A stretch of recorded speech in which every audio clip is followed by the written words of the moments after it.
Hi there, and welcome to another episode of the Astartes Anonymous podcast, where today I'm being joined by Alex, Zarek, and Aaron to talk about some Terminators, to hopefully maybe show you all one or two things you didn't actually know about some of these suits of Terminator armor, and to, between us, try to reach consensus about the best suits of Terminator armor. So, once again, I'm your host, Tom, and these are my co-hosts.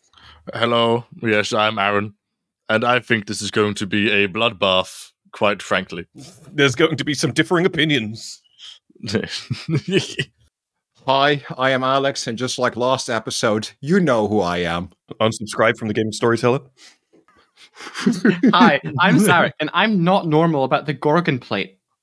You're not normal about a lot of things. You're trying to make that sound more specific than it is. Actually, yeah. Challenge, Zarek. Name one thing that you are normal about. That you are human typical towards. Let me check my Steam game list. Hold on. Definitely ain't Oh spiders. no. The fact you had to bring that up as an example is, I don't know if that's a good thing. That's not a bad sign. I am normal. Fuck. No, I am normal about Deep Rock Galactic. Look at me, fellow gamers. I'm a normal person. I play Deep Rock Aren't they Galactic. relatable, guys? Yeah, I'm normal totally. about that game. Oh yes, for Carl. Yes.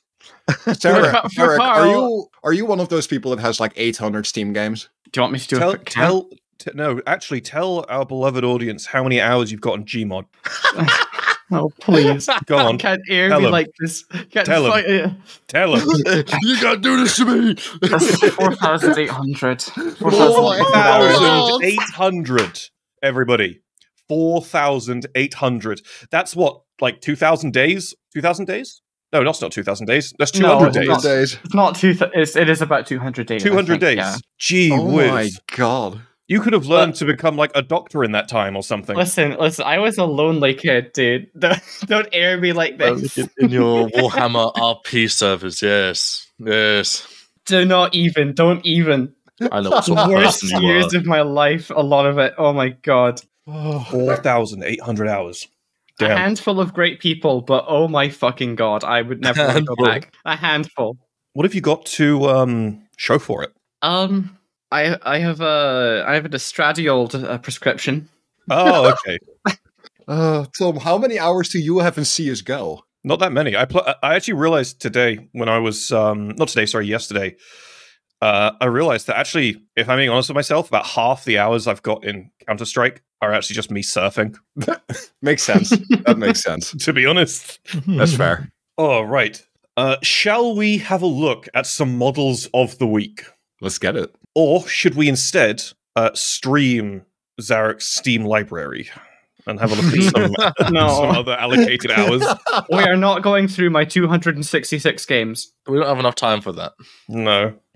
Right, well, let's start off with Zarek's choice of the model of the week. And this one was by an incredible user we've shown off before called Dangerous Cow. Zarek, would you like to run us through Dangerous Cow's wonderful model here? Absolutely. So I absolutely adore this. It's a Thanatar that's been hollowed out and occupied by a tech priest. And this is just incredible.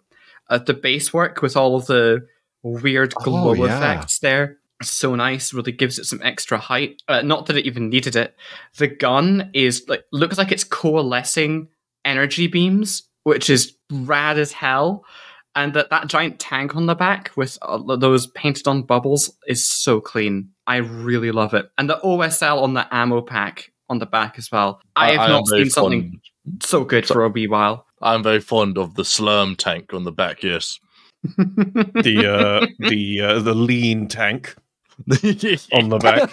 No, it looks bloody awesome, and I think it's something certainly maybe not necessarily this color scheme, but something I'd like to try that this color scheme achieves very well, and that's a sort of 3/4 ratio of relatively washed out, dull-ish colors paired with some just hyper vibrancy, and it works so wonderfully. I mean, I'm not gonna lie, fresh off of finishing Arcane, seeing these lovely bright pinks and blues over the sort of darker, larger model is it's very lovely. Yeah, wonderful job there, Dangerous Cows. Right, let's move on to the next one. So the next one was chosen by Aaron. This was Aaron's pick. Shalom.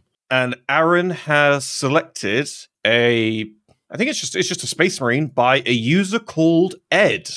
And if I recall correctly, Zarek, you actually picked Ed before for one of his Terminators.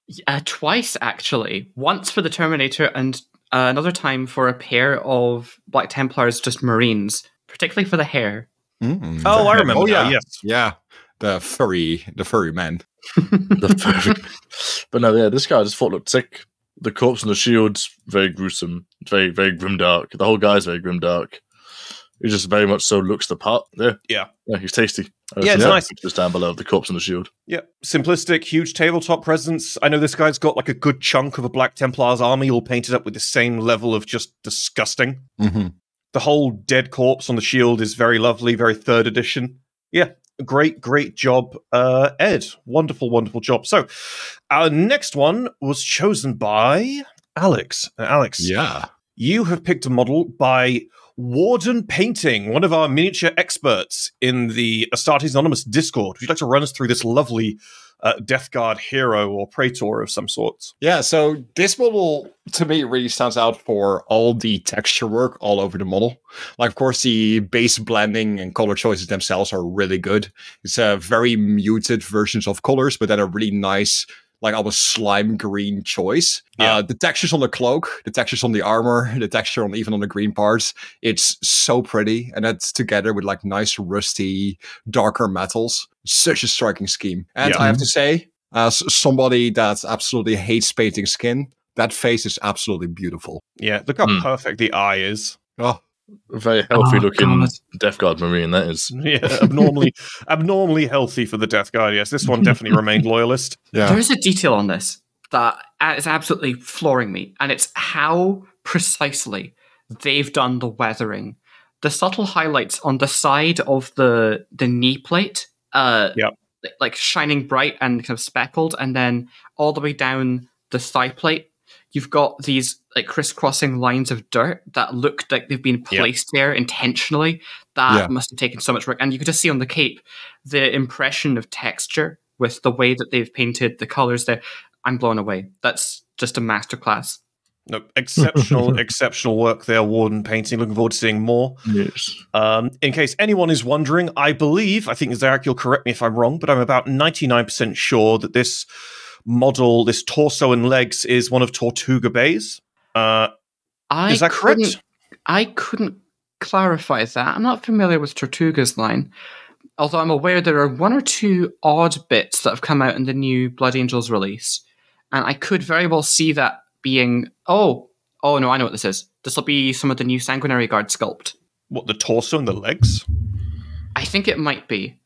Go on, chat about it. I'll check the GW page. Oh, I'm actually quickly navigating to the Tortuga Bay website because this is bugging me now. I was so sure, and now you're making me. Oh no! I think you must be right because I'm looking at Sanguinary Guard now. They do not have that detail. Is it a captain, perhaps? I'm looking at it, and the first thing that went to my mind was the Mark III Command Squad. Oh, maybe? No, yeah, it is the new Blood Angels captain. That's exactly what it is. Which body part is that? The Blood Angels captain. I'll link it in references real quick. Yeah, we'll post this on the screen as well. Sorry, everybody, you're going to have to join us on this little venture. We work out what model this is. Always my favorite part, honestly. Let me bring this up and have a look. This is definitely the body. You can see the same texture. Oh, Zarek, you're looking at the wrong model, you plum. We're talking about the Death Guard Marine. Yeah, the guy with the Necron spear. The Death Guard Marine. Not Death Company. Oh, sorry. I'm losing my shit. We haven't got to my model of the week yet. Sorry. You fiend. I'm cooked, man. I've been writing shorts all day. I'm cooked. Actually, I don't know if it is Tortuga Bay, actually. I've just had a look. I think it's just the normal legs for him. Have you had a look at the normal model? What do you mean? Where the shoulders come from? It's not the shoulders I'm worried about. It's the torso and the legs. Well, no, I'm saying look at the original model that the shoulders come off of. I'm pretty sure the legs is the same, aren't they? No, this is definitely a third-party item. This is 100% a third-party miniature. It's really good, though. It is. It's really wonderful. It's the bloody neck bit that's throwing me off. All right, never mind. We'll come back to this. If somebody recognizes this model, do let us know. Send me a link to it. Post it in the bloody comment section, because this is bugging me a lot. I'll probably end up waiting till this episode's over and then come back and just like have a look for it. But moving on to the next model, my model, the model I have chosen by a Chrono Saiyan 1, the one that Zarek was referring to with the Blood Angel's body. This is a homebrew chapter master called Lucian Vesta of the Revenant Guard. Lovely matte color scheme that Chrono Saiyan 1 has sort of done here. I love the little glowy fires on the base. And even though I'll always be the first person to wave my hand and yell heresy, seeing a Space Marine using a Xenotech weapon outside the Death Watch, I will also say this looks very cool. Yeah. I'm a really big fan of the inverse colors on like the wings themselves. Usually people highlight more onto like the feathers, but the inverse glow effect that is done here is really a fun choice. Like the heat emanating from within. Yeah, that's super cool. Oh, and also the eye on the shoulder pad as well is also painted really well. I just don't know why they've only done the wing effect on one wing, unless I'm missing something. No, this is very understandable. I do this a lot. It's called getting bored and going, yep, we're done. All the time. All the time. Sometimes you just need to finish a model halfway and call it a day. I adore that helmet, though. The golden flame lick up the top. I think that's Liber Demonica. It is a Liber Demonica helm, yes. Oh. Yeah, super pretty, super cool. Yeah, wonderful job there, Chrono Saiyan 1. I think actually the tabard is from Chaos Space Marine. He's covered the front of it with a giant Blood Angels thing. Yeah, I think that's a Depth Guard one. They have lots of chainmail. Yeah, that wouldn't surprise me at all, yeah. So yeah, wonderful job, Chrono Saiyan 1. Wonderful job, Warden Painting, Ed, and Dangerous Cows. Excellent job to our models of the week there. Right, shall we move on to our main subject for today's episode? Are we not throwing in the honorable mention? No, it was mentioned by Croc. Croc doesn't get one. Fair. Sorry, Croc, you're gonna have to remind me next week before we decide on the models of the week, you silly fool. So, as you can all see before you is our tier list for this evening. And as we said before, we're going to be going over all of the Terminator armors. There is a number of Terminator armors left out of this for a number of reasons. Either there's no good visual depictions, or there's not really any information on them, or whatever. So this is all of the main ones.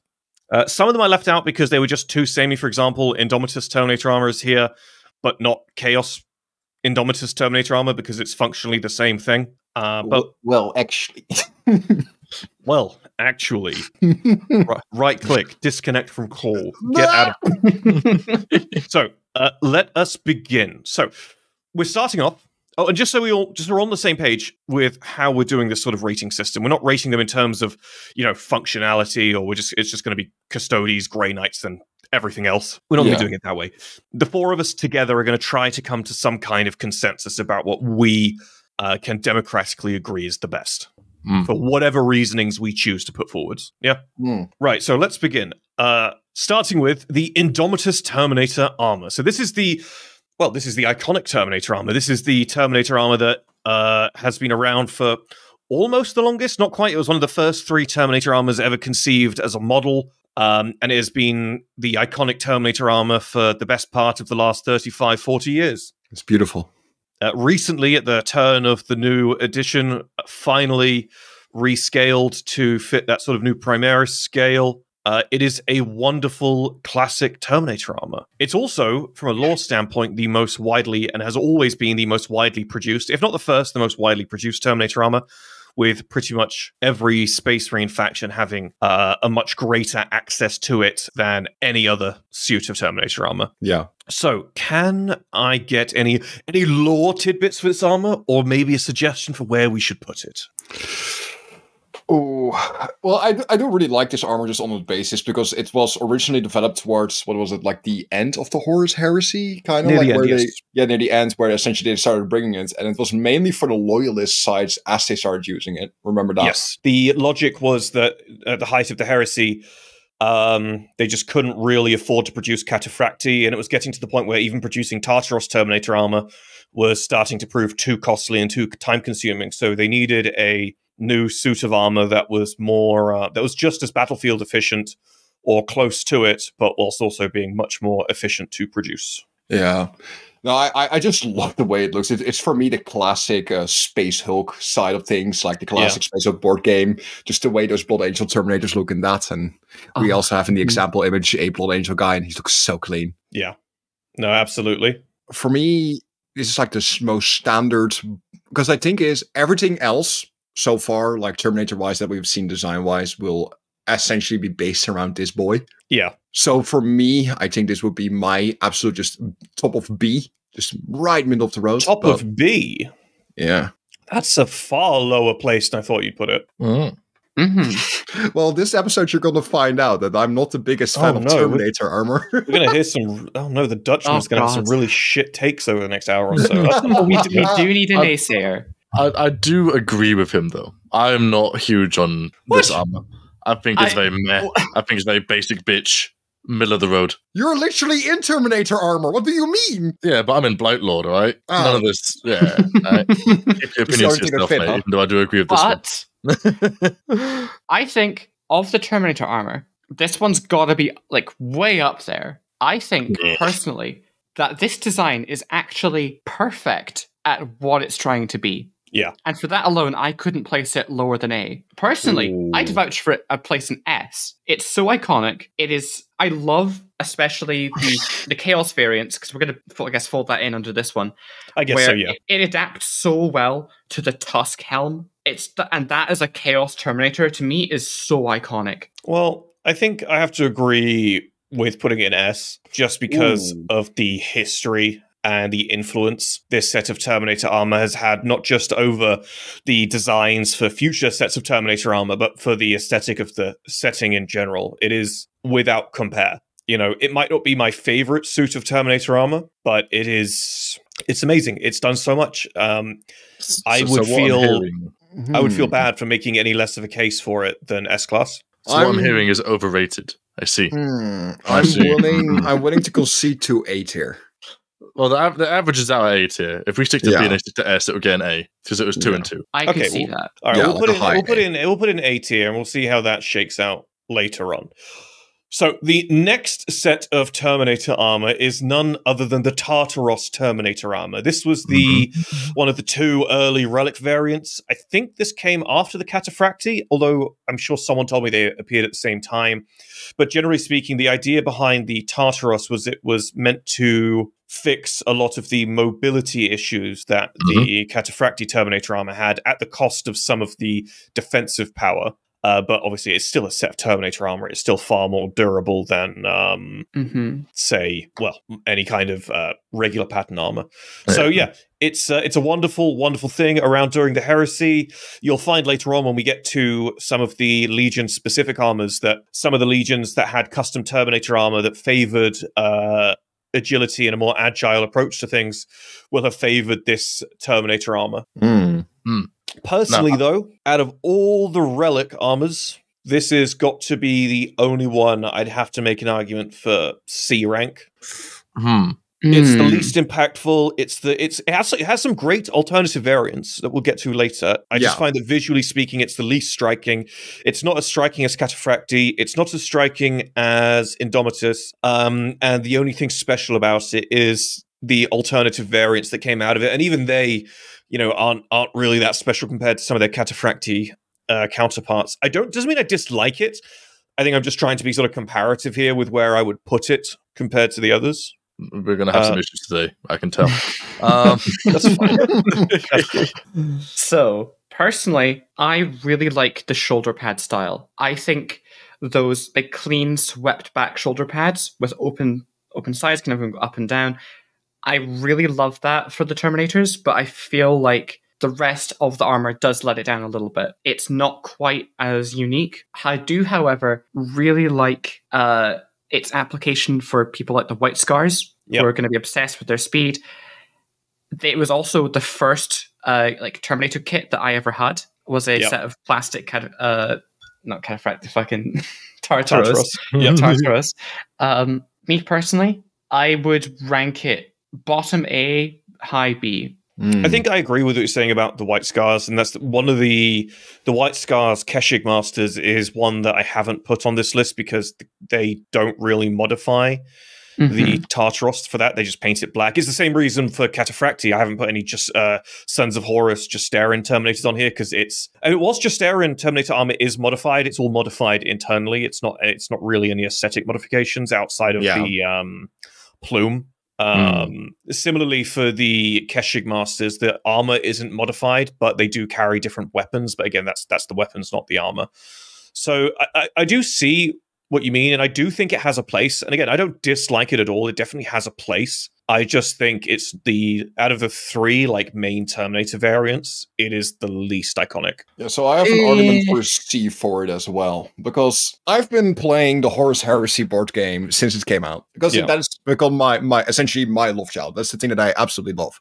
However, I've never met a Horus Heresy player that was happy nor excited about their Special Legion unit being Tartaros armored. Yeah. I've never met someone that was happy about that. Yeah. So for me, for C tier I think the base Tartarus is kind of boring, I guess. Maybe that's my issue with it. But it's so round. It's like it's trying to be a Contemptor, but it isn't as cool as a Contemptor. Yeah. And for the rest, it kind of just looks like Mark 6 power armor, like legs-wise, and then the rest is just Mark 4. I see its appeal overall, but I think it's really bland overall, and just it isn't as striking as the older styles. So for me, I think a C tier is a very decent fit for it. Yeah, I'm inclined to agree. I'm quite a big fan of Tartaros. I prefer it to Indomitus. I think it's just got a lot more striking dynamics, visuals to it. I think it's very cool. The mobility aspect of it's nice when you think about something like Raven Guard. On tabletop, I run 10 to 15 of them, I think, in my Heresy army. And I don't run only one Cataphractii squad.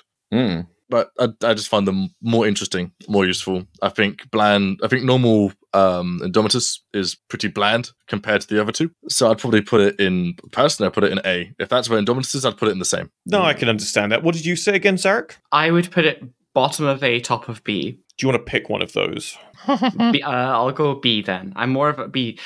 I just say I think the helmet for it, very good. I really like Tartaros helmets. The helmet is just a Mark IV helmet, but wide. No. The snout is a different shape, and it opens up more. It's got it sniffs better. It sniffs better. Zarek is now advocate over here. I'm a snout. No, I'm not saying that. I'm not. I cannot say that. Okay, but it is a see-through. So I think the way I'm sort of reading this, we've got 2 C's, we got 1 high B and 1 A. I genuinely think that averages it out at high C or low B. There's definitely B. No, it's B tier. So if it's an A, a B, and then double C, that's a B tier. I'm going to put it in high C. No, that's bias. No, I think we ought to move it depending on how the other armors. That's what I'm thinking. Out. Because we got the 2 C votes, we'll leave it there for now, and we'll see how the rest average plays would say B tier because both the votes above it are one above that and one above that one. But my vote counts. But my vote counts for more than yours. What is it? What is it? Paul has the mouse, Aaron. Because I have the mouse. The people know. I ain't hiding anything. Right. Next up, we have the greatest relic Terminator armor for Space Marines, and that is the Cataphractii Terminator armor. This has, as far as the default main 3 Terminator armors go, it is the most visually striking.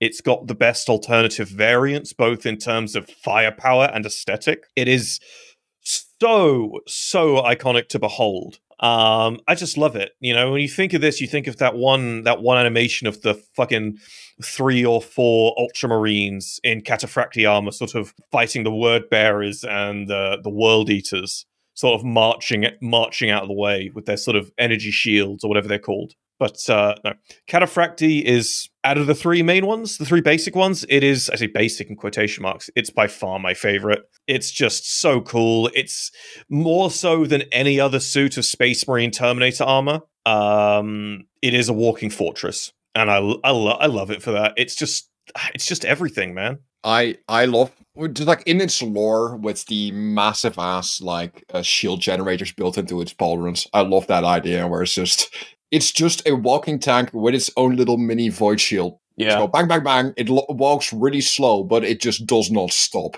To me, this is by far my favorite like style and kind of Terminator armor. This is like a strong S tier for me.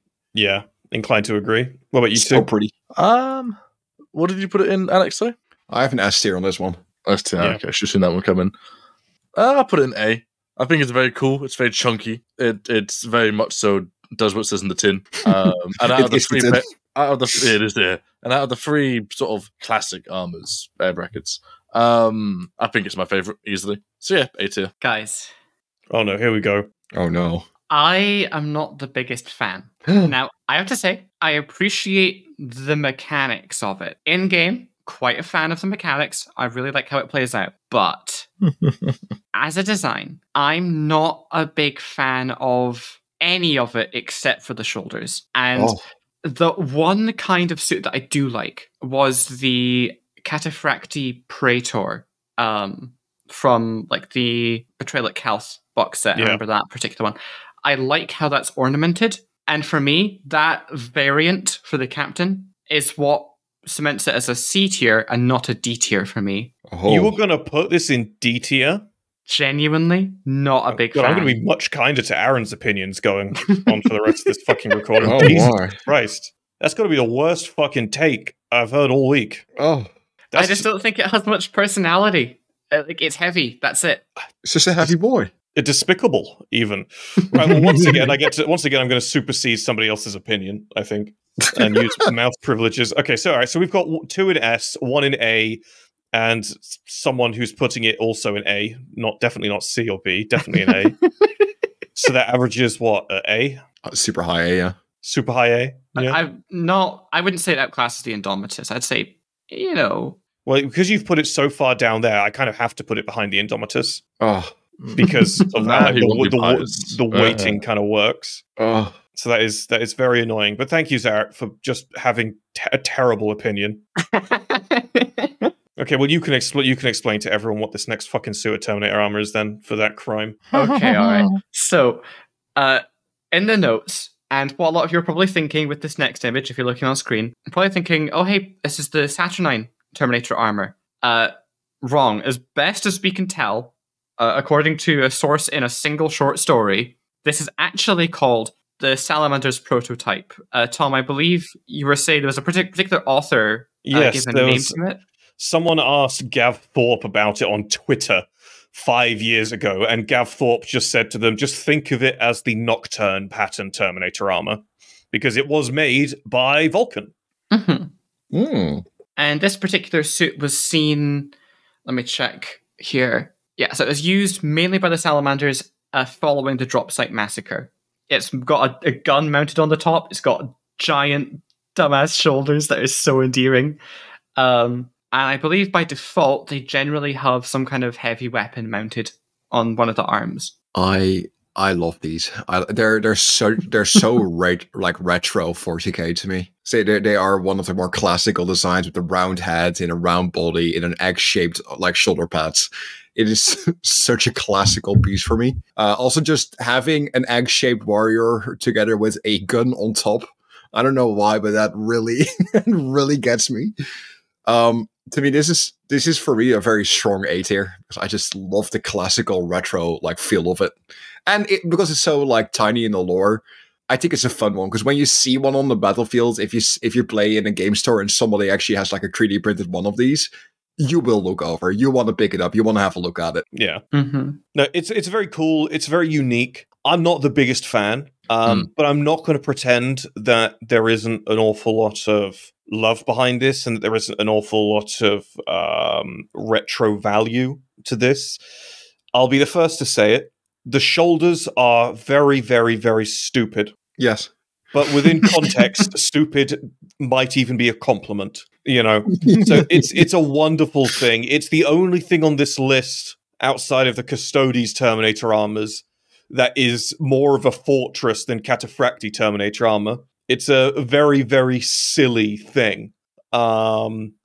It is almost sorry. It is almost a shame that it wasn't included, that it isn't included in the lore more, because the only source we have for this is one short story, one Shattered Legion centric short story where it's kind of mentioned. Deeds Endure, that's it, where it's mentioned in sort of an offhand way, and that's fine. That's not a big issue. But I think with all the fanfare around it, it would have been nice if it had some other kind of appearance during the Heresy. Yeah. No, I've always thought these were kind of a bit too goofy, a bit too impractical for my liking. Because it's funny, big egg suit armor thing. But I always thought they were a little bit of a step too far. So I'd probably say strong C tier. Actually, it's funny you say that. You use the egg comparison, because when I think about it, it does look like a Dr. Eggman robot. It is. Yeah. I tell no lies. Now, I do think it deserves the benefit of the doubt, because unlike the Indomitus armor, it hasn't had 30 years of development. It did exist as one of those original metal sculpts, and it never really had a chance to mature past that. Like, if they were going to come out with an actual kit for this, it would get a massive overhaul, and it would look a lot less silly, but still probably have that distinctive eggshell. Yeah, I think that's a fair assumption to make. But then we've also got to say that would that necessarily be in its favor, because the Indomitus Terminator armor sort of won that lottery very, very well, because the Indomitus Terminator armor has always been a bit more visually complex compared to the other Terminator armors, whereas this one is quite the opposite. You know, so we did quite well with the Indomitus, because as time's gone on, it has been refined, filled out, but most importantly, simplified. You know, this one, you couldn't really simplify this, because it's already just basically 2 flat surfaces and a set of legs. So I don't know if it would have won that lottery. I think the state it's in now is kind of, you know, when you look at it that way, I feel like the way it exists now is the only way it feasibly can exist. Yeah. That's fair. But it's very cool. It's nice that the Salamanders have their own little thing, even though it, you know, never really got showed off too much. Hopefully we'll get lucky and there'll be some wacky relic of or artifact of Vulcan that we never heard about, and it'll just be a suit of one of these. That'd be very cool. I'd be super down for that. So, can I get some tiers? No, I said C tier already. So, 1 for C tier. What about you, Alex? For me, it's an A tier. 1 for C, 1 for A.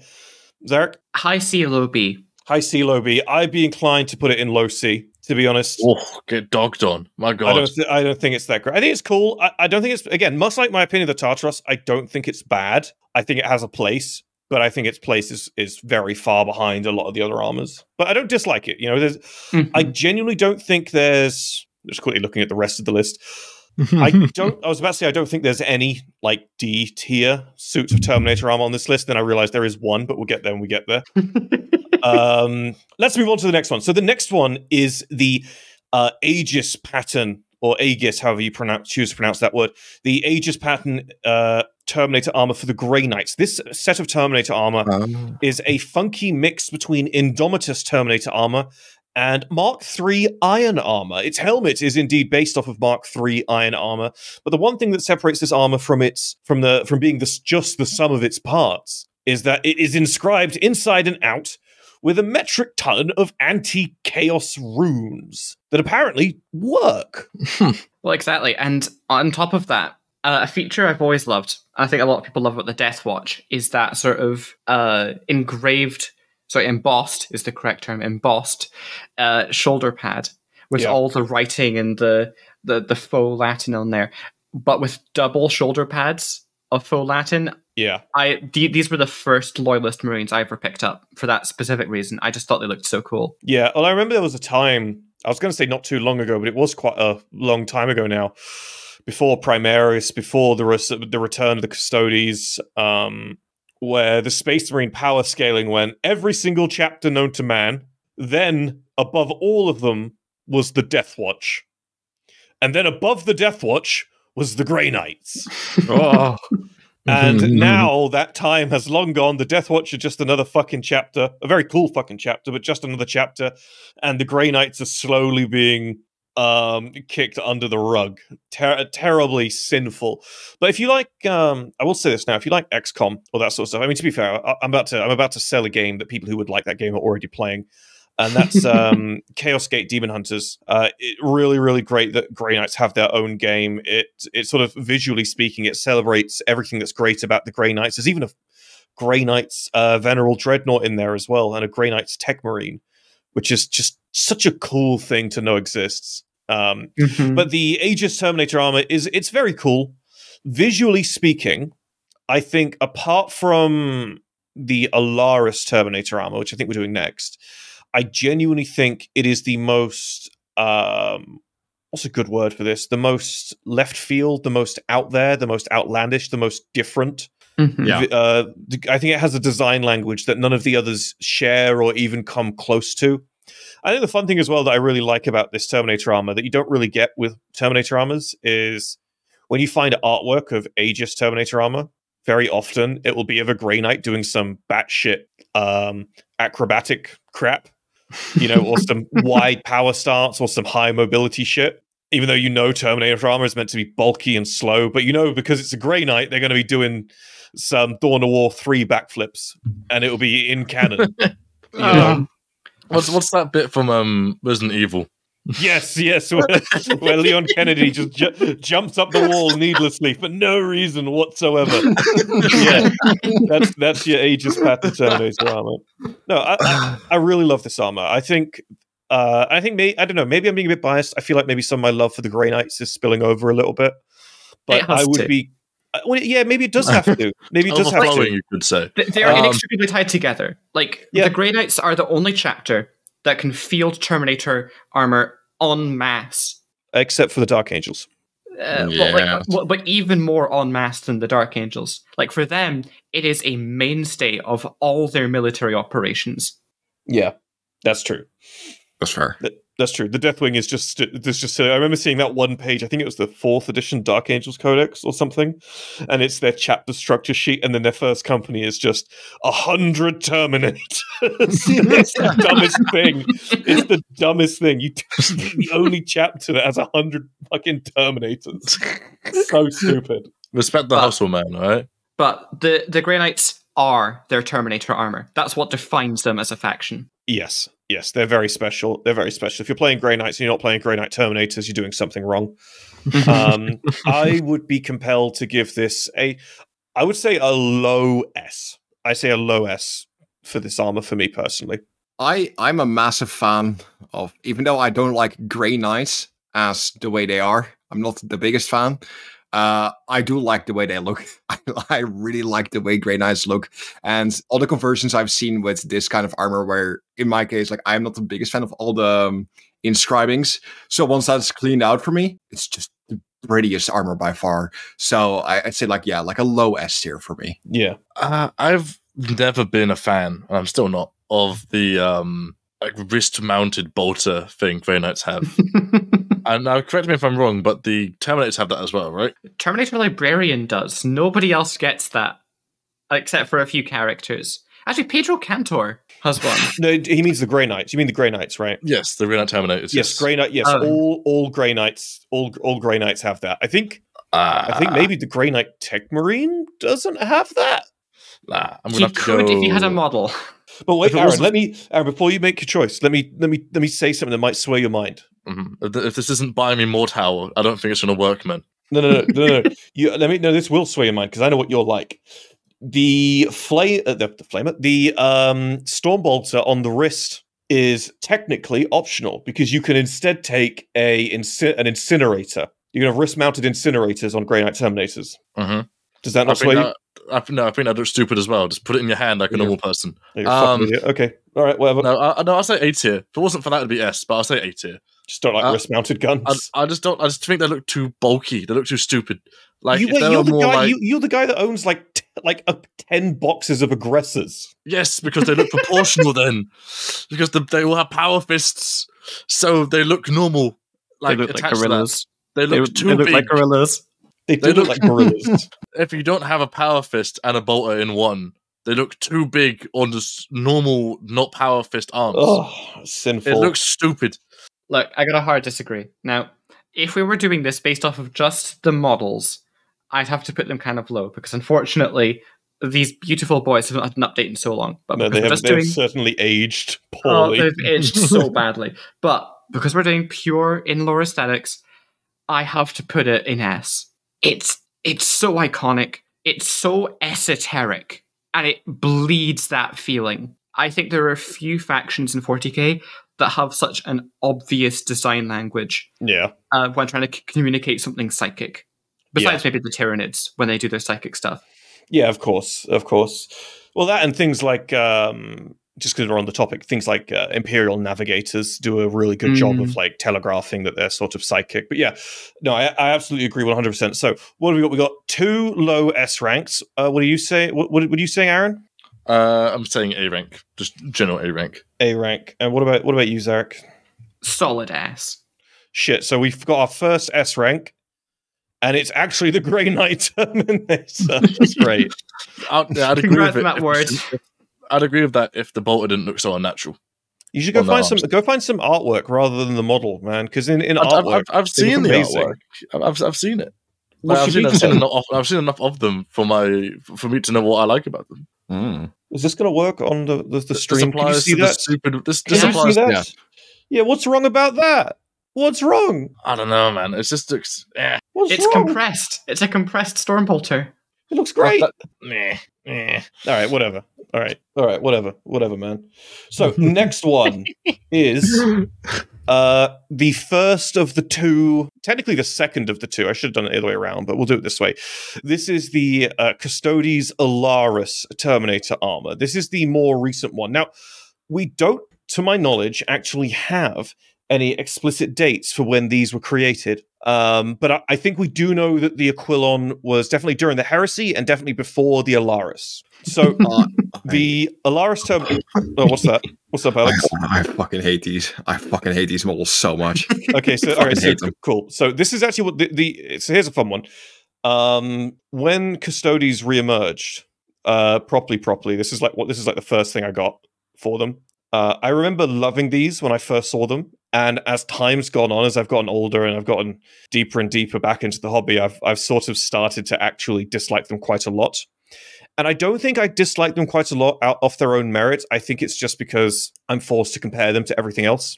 In a minute, when we move on to the next Terminator, you're going to see me simping really hard for the Aquilons. I think the Aquilons are amazing. But yeah, I think these actually have the same thing that the Aegis pattern, the Grey Knights Terminators have, but in the wrong direction. Where they have their own design language that isn't really shared by any other set of suit of Terminator armor. But instead of leaning into something gothic, instead of leaning into something gothic and 40k and awesome, it feels just kind of a bit... It feels like it doesn't really have a home or have a place. And I can see the individual design elements and go, okay, these individual design elements are obviously very clearly Custodes design elements, right? But that doesn't save it for me because those same elements are applied to the Aquilon, but in a much better way, in a way that suits the Terminator aesthetic much more appropriately. I feel like, and again, they're very cool. They're very fun to play on the tabletop, especially in casual games. They're fucking hilarious in casual games because they're just... John, I know it. They got like a billion fucking wounds. But the problem is they just don't have... they don't have a solid design language that the other Terminators have, I was actually going to say there was the one that I was going to put in D tier is actually much further down the list, but I actually think I'd be inclined to put these in D tier as well, to be honest. And it doesn't mean to say I dislike Custodes. I love Custodes. I absolutely adore Custodes. And I owned, before I sold them, at one point I owned like 9 of these, but just comparatively speaking, I feel like they've got to be one of the weakest Terminator armors in terms of aesthetics. Yeah. Mm-hmm. What makes me not like them so much is I feel like that it's sometimes a grenade launcher, sometimes a bolter. Do they've got options, right, for the wrist-mounted gun? I forget. Yeah, they do. So I don't really like that it's there because it feels unnecessary when they have the bolter on the end of their Guardian Spear. I feel like this would have been the perfect opportunity to have something be big enough to use both the Guardian Spear and a Storm Shield. Yeah. And they could you imagine the number of wounds you'd stack on that thing? Well, exactly. That would be really cool. And it would give them that design language. To me, Custodes should always be either defined by, I have a spear that is absolutely massive, That's it. Or Yeah. I have a shield. And if it does both, then I get it. But it actually makes the spear feel diminutive. Yeah, you're right. You're right. It is quite fun because I think to maybe word what you've just said in maybe another way, maybe a bit incorrectly, but what my gut is telling me is an individual custodian should be defined by being either immovable or unstoppable. Yeah. Definitely. And if it's going to do both, it needs to do both wholeheartedly. It can't do both and dilly-dally. And this one does dilly-dally. It makes neither its offense nor its defense stands out as the peak of what it can be. It just seems a little bit weak in all facets. And you're right. Yeah, it does. It does. I mean, there is one thing cool about them, though. There is one little cool little lore tidbit about the Alaris Terminator armor that I do like, and I will throw out there. And that is we should have spoken about this in your Relics episode, because I would have caught this one in a heartbeat. And there is a lovely Custodes relic specifically for the Alaris Terminator armor called the Obliteratum. And it's basically for the wrist-mounted grenade launcher, or whatever it's called. It's not. I don't actually think it's a grenade launcher. I think it's something else, but I couldn't tell you what. Cool. But the Obliteratum is like an alternative version of that, and it's basically just it's just a delete gun. You point it at the thing, and the thing just gets deleted, no matter how big it is or whatever. It's like a rip-off version of the Necron. What's it called? The finger Tachyon arrow. The Tachyon arrow. Yeah. It's like a backyard version of them, and I just think that's a really cool little thing. Isn't this akin to like the Adrapic Flamers or something that the other ones have? Oh, we'll get to that in a minute. We'll talk about those with the Aquilons. You're talking about the Adrathic weapons. Yeah, they're fun. So my issue with the Alaris Spasm Terminators, even though I think that overall the design language it's all right, I'm not a fan of all the Custodes stuff over it. In like you said, I imagine Custodes in Custodes armor where they are movable and can do their thing, and they're basically like rules wise very similar to each other, besides like the wounds. But my biggest issue with them is, design-wise, they are the only Terminators that have, like, essentially a bullet basket for their head. They have such a wide, like, crown around them. And it's all circular on the inside on any of their art pieces. You shoot a bullet in there, they're getting hit 29 times in the back of their head. Yeah, it feels, because in the other Terminator armors, it feels like they're planted inside a bunker. But this guy feels like he's planted inside a basketball hoop. Yeah, and I just really dislike that. So for me, these are probably my only real and full D tier. Yeah, that's fair. Can we get some rank? So I'm going to say D tier.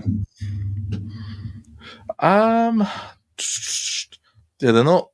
Yeah, for Terminator wise, they're not very good. So I'll agree with D tier. I'm being nice. I have to say C tier. I kind of like the shoulder pads a bit. Top not's funny. So C tier. Not funny. Zarek, your issues. Top not funny. C tier, right? That's going in D tier. But thank you for your input, Zarek. As always, it's very valuable.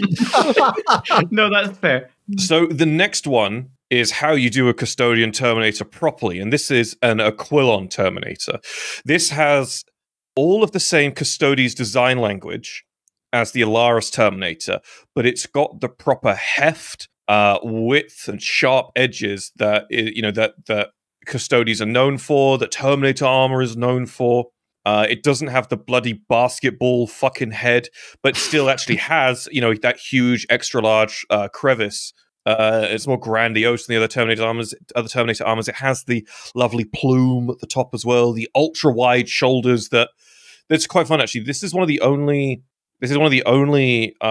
before the re-release of Indomitus at the start of Leviathan, if you wanted to put different shoulders on a Primarch model, a resin Primarch model, you'd either have to get shoulders from another Primarch, or you could use one of these, because that's how fucking big their shoulders are. They're fucking huge. They're absolutely colossal. Okay. They were also, for the longest time, I think for since, when did these come out? I think these came out in 2015. Maybe before then or after then. I'm not sure. I think it was around then. I think it was around, it would have been around Prospero, when they did the Prospero box. In any event, for the longest time, these were used to make true scale Terminator kit bashes. You would get one of these because of how massive they were. I mean, they still are. They're so wide.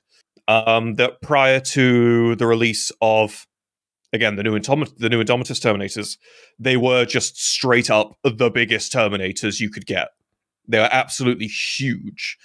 And to mention what Aaron mentioned a moment ago is they have a very, and I know this isn't the armor, this is the weapon and the role, but I got to mention it anyway.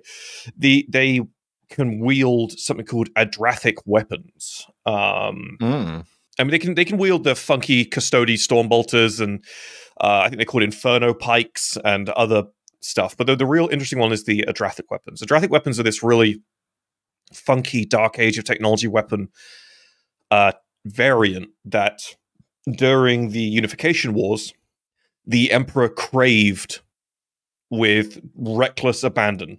There's lovely little lore tidbits about the Emperor killing entire bloodlines because one individual on said bloodline was rumored to have had an Adrathic weapon at one point left over from the Dark Age of Technology. It's a really poor farmer just dug it up one day. Yeah, it's like, oh yeah, I'm going to kill you now because I'm afraid your brother's son's girlfriend's dog's previous owner maybe had an Adrathic weapon, so you're going to have to die now. Yeah, but it's like, isn't it one of the few, because it's essentially a Dark Age technology Gauss Flayer that can kill something for real, essentially. Yes, for real. It is a perpetual killer, essentially. Yes. Yeah, it's you point it at the thing you want to delete, and the thing gets deleted. Gone.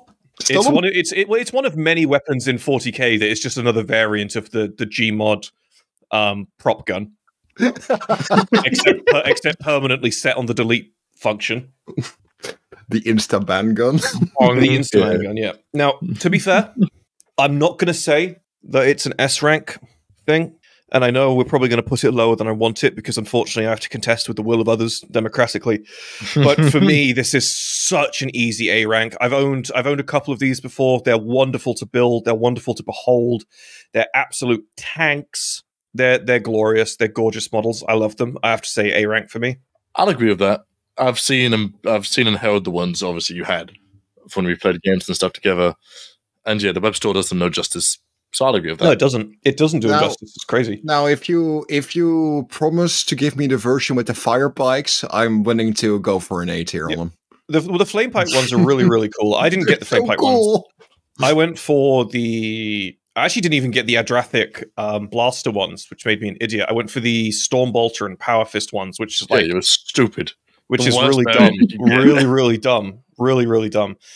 But if I start Custodes again, which honestly I might do next year, I genuinely might, then I'm probably just going to buy 12 of these. I don't know if that's going to happen. I don't know. Votann, man. I feel like doing some Votann lore. I don't know how I feel about doing a whole Votann army, which is a shame because my Votann color scheme is awesome. And by my Votann color scheme, I basically mean it's just the default Necron color scheme, but with white. So you gotta finish it, man. Finish the fight. We'll see. So we got 3 for A rank. Zarek, where are you putting these? Can't really disagree. I tend a bit more towards high B. Well, I'm happy to put them behind Cataphracti. Mm-hmm. Nah, 3 A ranks should put them in the middle. You reckon? Yeah.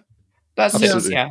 I wanted to see them above Indomitus, but no, it's very cool. And it's crazy because, you compare the Aquilons to the Alaris, and it's like someone got hurt somewhere along the way. Someone very clearly someone on the design team had a really, really bad divorce between the creation of these two Terminators. And it shows. Came out first. The Aquilon definitely came out first. The Aquilon is a resin one from 2015, 2014, maybe a bit later than that. It was around the time they did the Prospero box, and the Alaris came out when they started re-releasing Custodes in 7th edition, I think, or 8th edition. No, the Alaris was 7th edition, wasn't it? Well, it might be. It was 7th edition. It was 7th. Yeah, I thought so. I picked up that box from day one. The divorce box, excellent. Yes. Divorce box. Little fucking 14-year-old me. Getting divorced already. What a world. Don't worry, Zarek. I also purchased that box when it came out. You're not alone. I have never ended up building nor painting them. Right, let us move on to the next. Actually, a little image. that Aaron has, that Alex, sorry, has just put in the references tab. Lack, if you want to put this on screen, just to show you the heft, the glorious heft of the Aquilon Terminators. They're gorgeous, but they're absolutely massive, and I love them. This one does have the basket hook huge the shoulders are. I'm just seeing it now. There's a lot. No, that's because I'll tell you why he doesn't. That's because he's got the head on him. The helmet on this model is so overwhelmingly thick; it fills out that space very easily. Okay. The helmets on these are absolutely huge. They also give Moots nightmares to draw, which is very funny. Literally, you cannot put the helmet of this model on anything other than the new Indomitus Terminators because it's just too big. Yeah, it's chunky. It's for some reason when they were the size of the old Boxnot. I love it. My God, he is on a bit of a raised platform. He is, but his width speaks for itself. Oh yeah, undeniable. The breadth of this man. The breadth of this man. Here we go. Yeah, here's the next to an old Boxnot. It's absolutely massive. Fucking huge. Jesus. Massive. They're huge. They're great. They're glorious. I love them.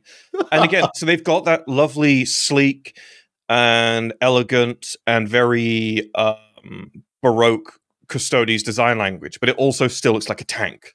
It's not got any of the missing sort of vibes that the Alaris has. So, yeah, wonderful. Absolutely lovely, lovely Terminator.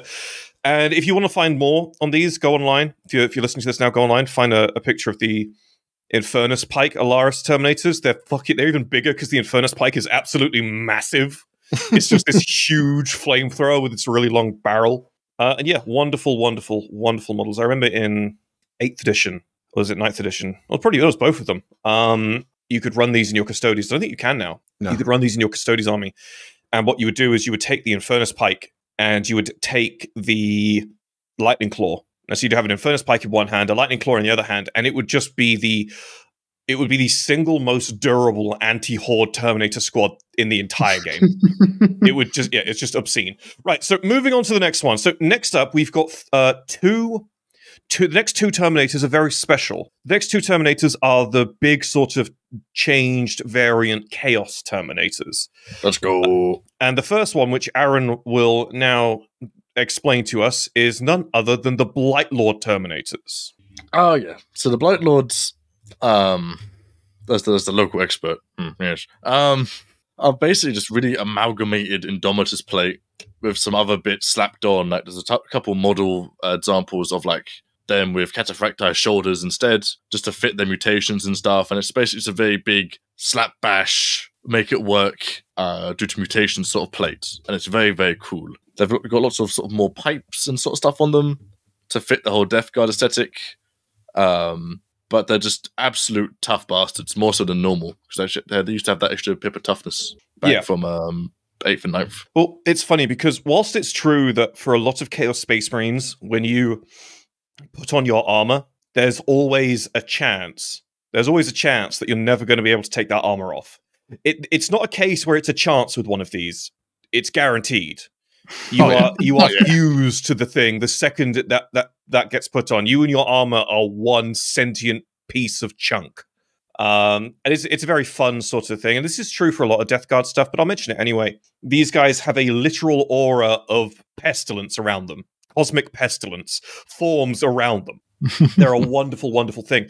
But what I actually found out preparing for this episode, doing some more reading on the Blightlords, is curiously, the battlefield that they excel the most, their sort of the primary role that they excel at is void combat, breaching enemy ships. Oh, because it's super limited airspace wise, yeah. Yeah, because once there's like one squad of Blightlords on your ship, you're done. There's nothing. There's nowhere you can go. There's nothing you can do. You could even put a bullet in your own head, and they're going to bring you back from the dead and then force you to suffer eternally. Like it's absolutely game over. They're great. They're absolutely terrifying. They're so eldritch and horrible. Just the worst. Just the worst. And I think it's kind of fun as well because it's really hard to judge them based on their aesthetics too, because they, like Aaron mentioned, they do have like a sort of a mishmash of Terminator plate Some of them are very clearly Indomitus with Cataphracti bits. Some of them are Tartaros with Indomitus bits. Some of them are Cataphracti with just random hunks of metal sticking out the side. Yeah. And so it's very much just an amalgam of Terminators with that pure Nurgle essence of disgust. Yeah, the most of them, I'm pretty sure, start off as Indomitus, and then they sort of become their own thing later on. Yeah, I think there's a lot. I think a lot of them, because I know a lot of the models are very clearly Cataphracti, and I think the idea is that some of these guys are literally just around from the heresy still. Some of these Blight Lords have just been around for the last 10,000 years, just chilling and farting and not doing a lot else, you know? And I think that's true as well. I think apart from maybe you could make an argument for the 2 Custodes Terminators, but outside of that, they are by far the most durable. It's by far the most durable Terminators on this list. You know, probably more so than the Nocturne pattern or egg shoulder McGee Terminators. Yeah. I'd argue Death Shroud are tougher because they are definitely all Cataphracti on top of everything else. Well, we do have Death Shroud in this list later on, but it's the 30k Death Shroud.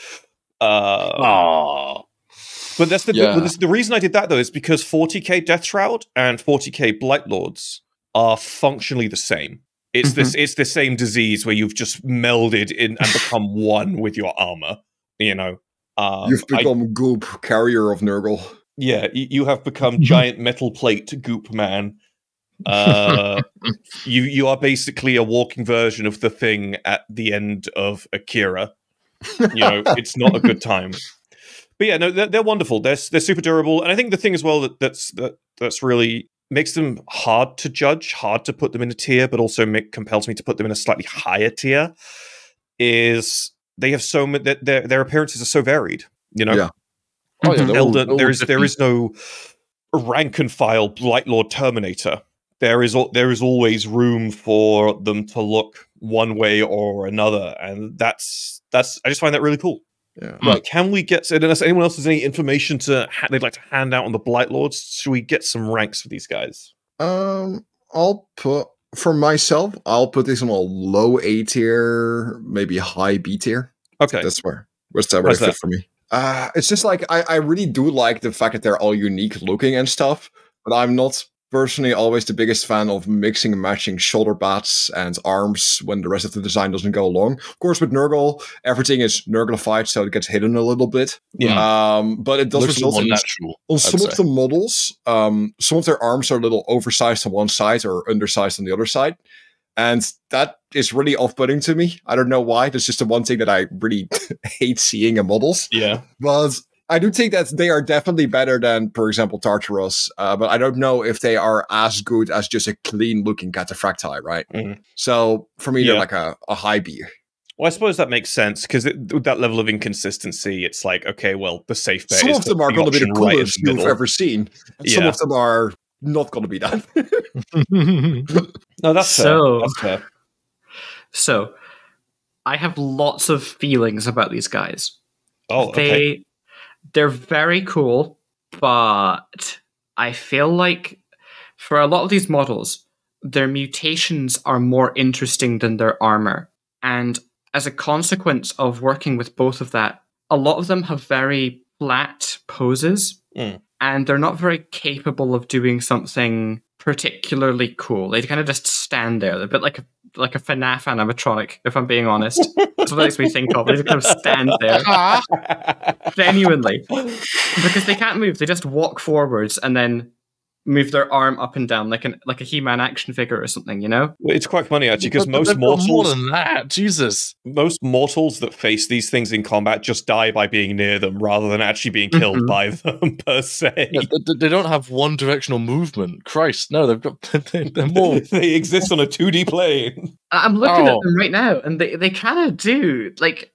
A lot of these guys could not reach across to the other side of their body simply because the models aren't posed like that. Brother, I can't scratch my balls. Yeah, just because the models aren't posed like that doesn't mean they can't do it. No, it's not the pose per se. It's the way they've been designed. Is that some of them genuinely, they've bloated so much in the middle, they cannot reach the other side of them to actually swing around. Are you looking at the They guy? still have something called hip rotation. They can still move. That doesn't work in a Terminator plate, especially when your belly plate connects down below your crotch. I've built like 15 of these guys. They have movement. There's so much more to them. So you know the guy with the bug claws? The guy with the bug claws across his chest. How is that man turning on his hips? He uses the bug claws. Those bug claws are there specifically to scratch his balls. That's what those are there for. Yeah, pretty much. He's worked around. That's some Bear Grylls fucking mentality over there. I feel like the armor itself, like the helmets, cool helmets, but the armor doesn't do much for me. The mutations, I feel, are doing a lot more of the legwork than the armor itself is. And that's why I've got to put it in low B. That's fair. I think my problem with them is since we've been talking about it, I've been looking at the models, right? So my opinion's changed quite a bit in the last sort of 2 minutes. I've been looking at the models, and the problem is they're not all created equal. There's I'm looking at one right now with the single slit down and the circle for an eye. Mm-hmm. He is so cool. He is just so unabashedly one of the coolest Terminators. Yes, I know the one. And then there's the fat guy with the fucking spew cannon. I love that guy. I'm sure you do. And then his face is fucked. He used to sort of big menacing grin. And then it's awesome. And then there's the bug guy. And whilst it's funny to say he scratches his nads with his bug claw, he does genuinely look like a nutsack. I can't actually get on board with that. So I would be compelled to put these guys in high C, low B. High maybe. C? Saying A tier, weren't you? No, I haven't said any tier yet. any tier yet. Oh no, that was Alex that said A tier, right? Okay. I would. Well, maybe like a low A tier, but probably more about B tier. Hold on. Wait a second. Gaslighting. What is this Death Guard gaslighting girl boss thing that I'm going through? So it's like again, though, that first guy at the front. Yeah, he looks actually savage. Like, you see my points? Like, some of them are the greatest model you've ever seen, and some of them suck ass. So the guy at the back, the two guys at the back, genuinely look like a pair of testicles. So it's really hard. There's two of them. It doesn't help. There's two of them. No. So I think I'm going to have left nut and brother right nut. Yeah, I think I'm just going to have to say high C, low B for me, I think. So what have we got? We've got Aaron's obviously going S. That's fine. My incredibly biased and based opinion, yes. Yeah, that's fine. So what did you say, Zarek? Like low B. Okay, and like low A, high B. I think the average is high B. High B, nah. It does average high B. Nah, he says. It's bullshit. It's bullshit. The man with the mouse. He didn't look at my time to build. Well, fortunately for you, there's more Death Guard representation in this list than anywhere else, just because, for some reason, they have so many unique patterns of Terminator. I could have put more in as well. I genuinely could have put more Death Guard representation in this list. It's crazy. Right, so the next one is our second heavily chaos mutated or altered Terminator suit, and that is the Scarab Occult Terminators. Yes. So from a lore standpoint, these guys aren't necessarily sorcerers. These guys got the same treatment as their regular Rubrique brothers. They are the only thing in Space Marine 2 that isn't a zoanthrope that's actually annoying to fight. And that's assuming they have the thing on their back that shoots the rockets. They're fine. I don't dislike them at all. I think they've got a very cool aesthetic, very cool pattern. But I think the higher these get put on your list just really depends on how much you like the Thousand Sons in 40k. I think that's genuinely just it. Because much like we put the Grey Knights so high up because we're all sat here going, oh yeah, the Grey Knights are sick. Grey Knights, put in S tier because we all love the Grey Knights.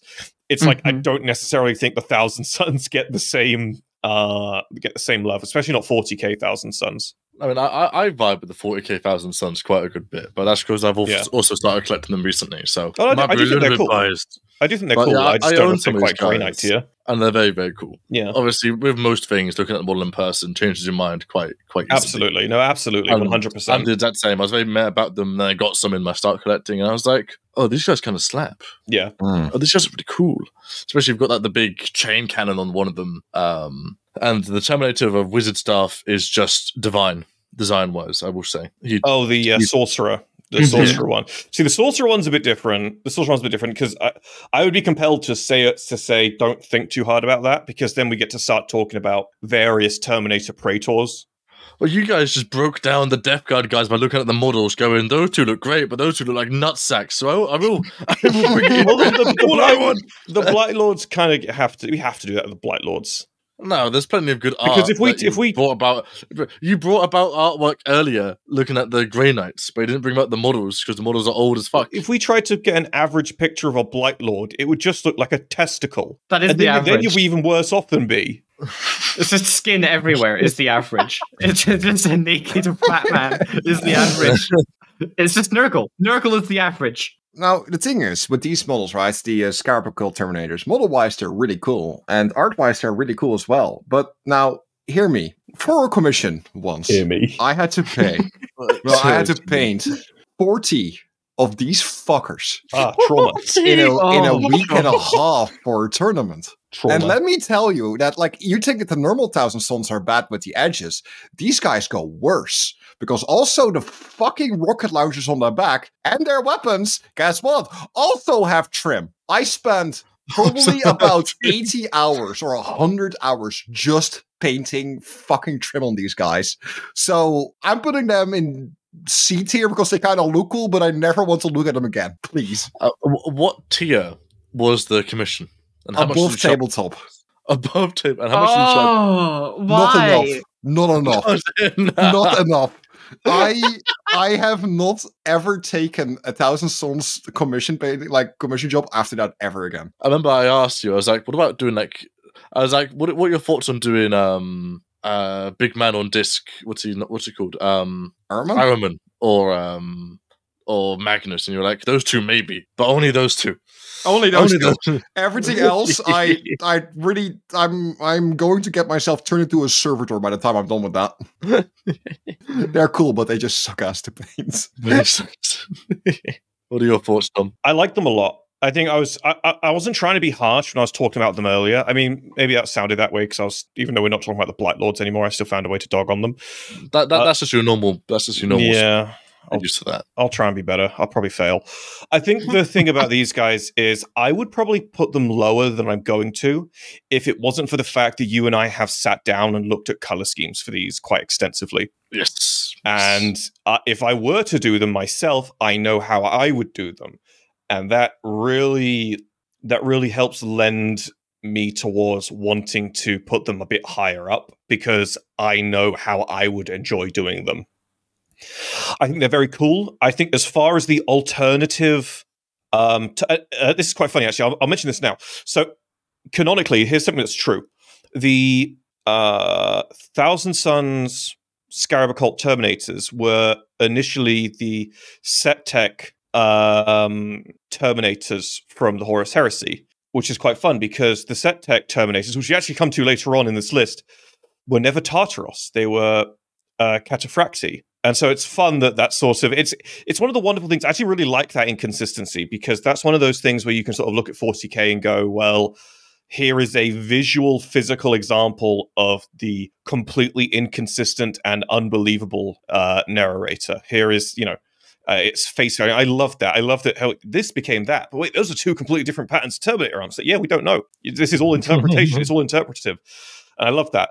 That being said, yeah, I think I'd be inclined to put these guys in A tier, sorry. I really like them. I like Thousand Sons in general. I like 30k Thousand Sons more than I like 40k Thousand Sons.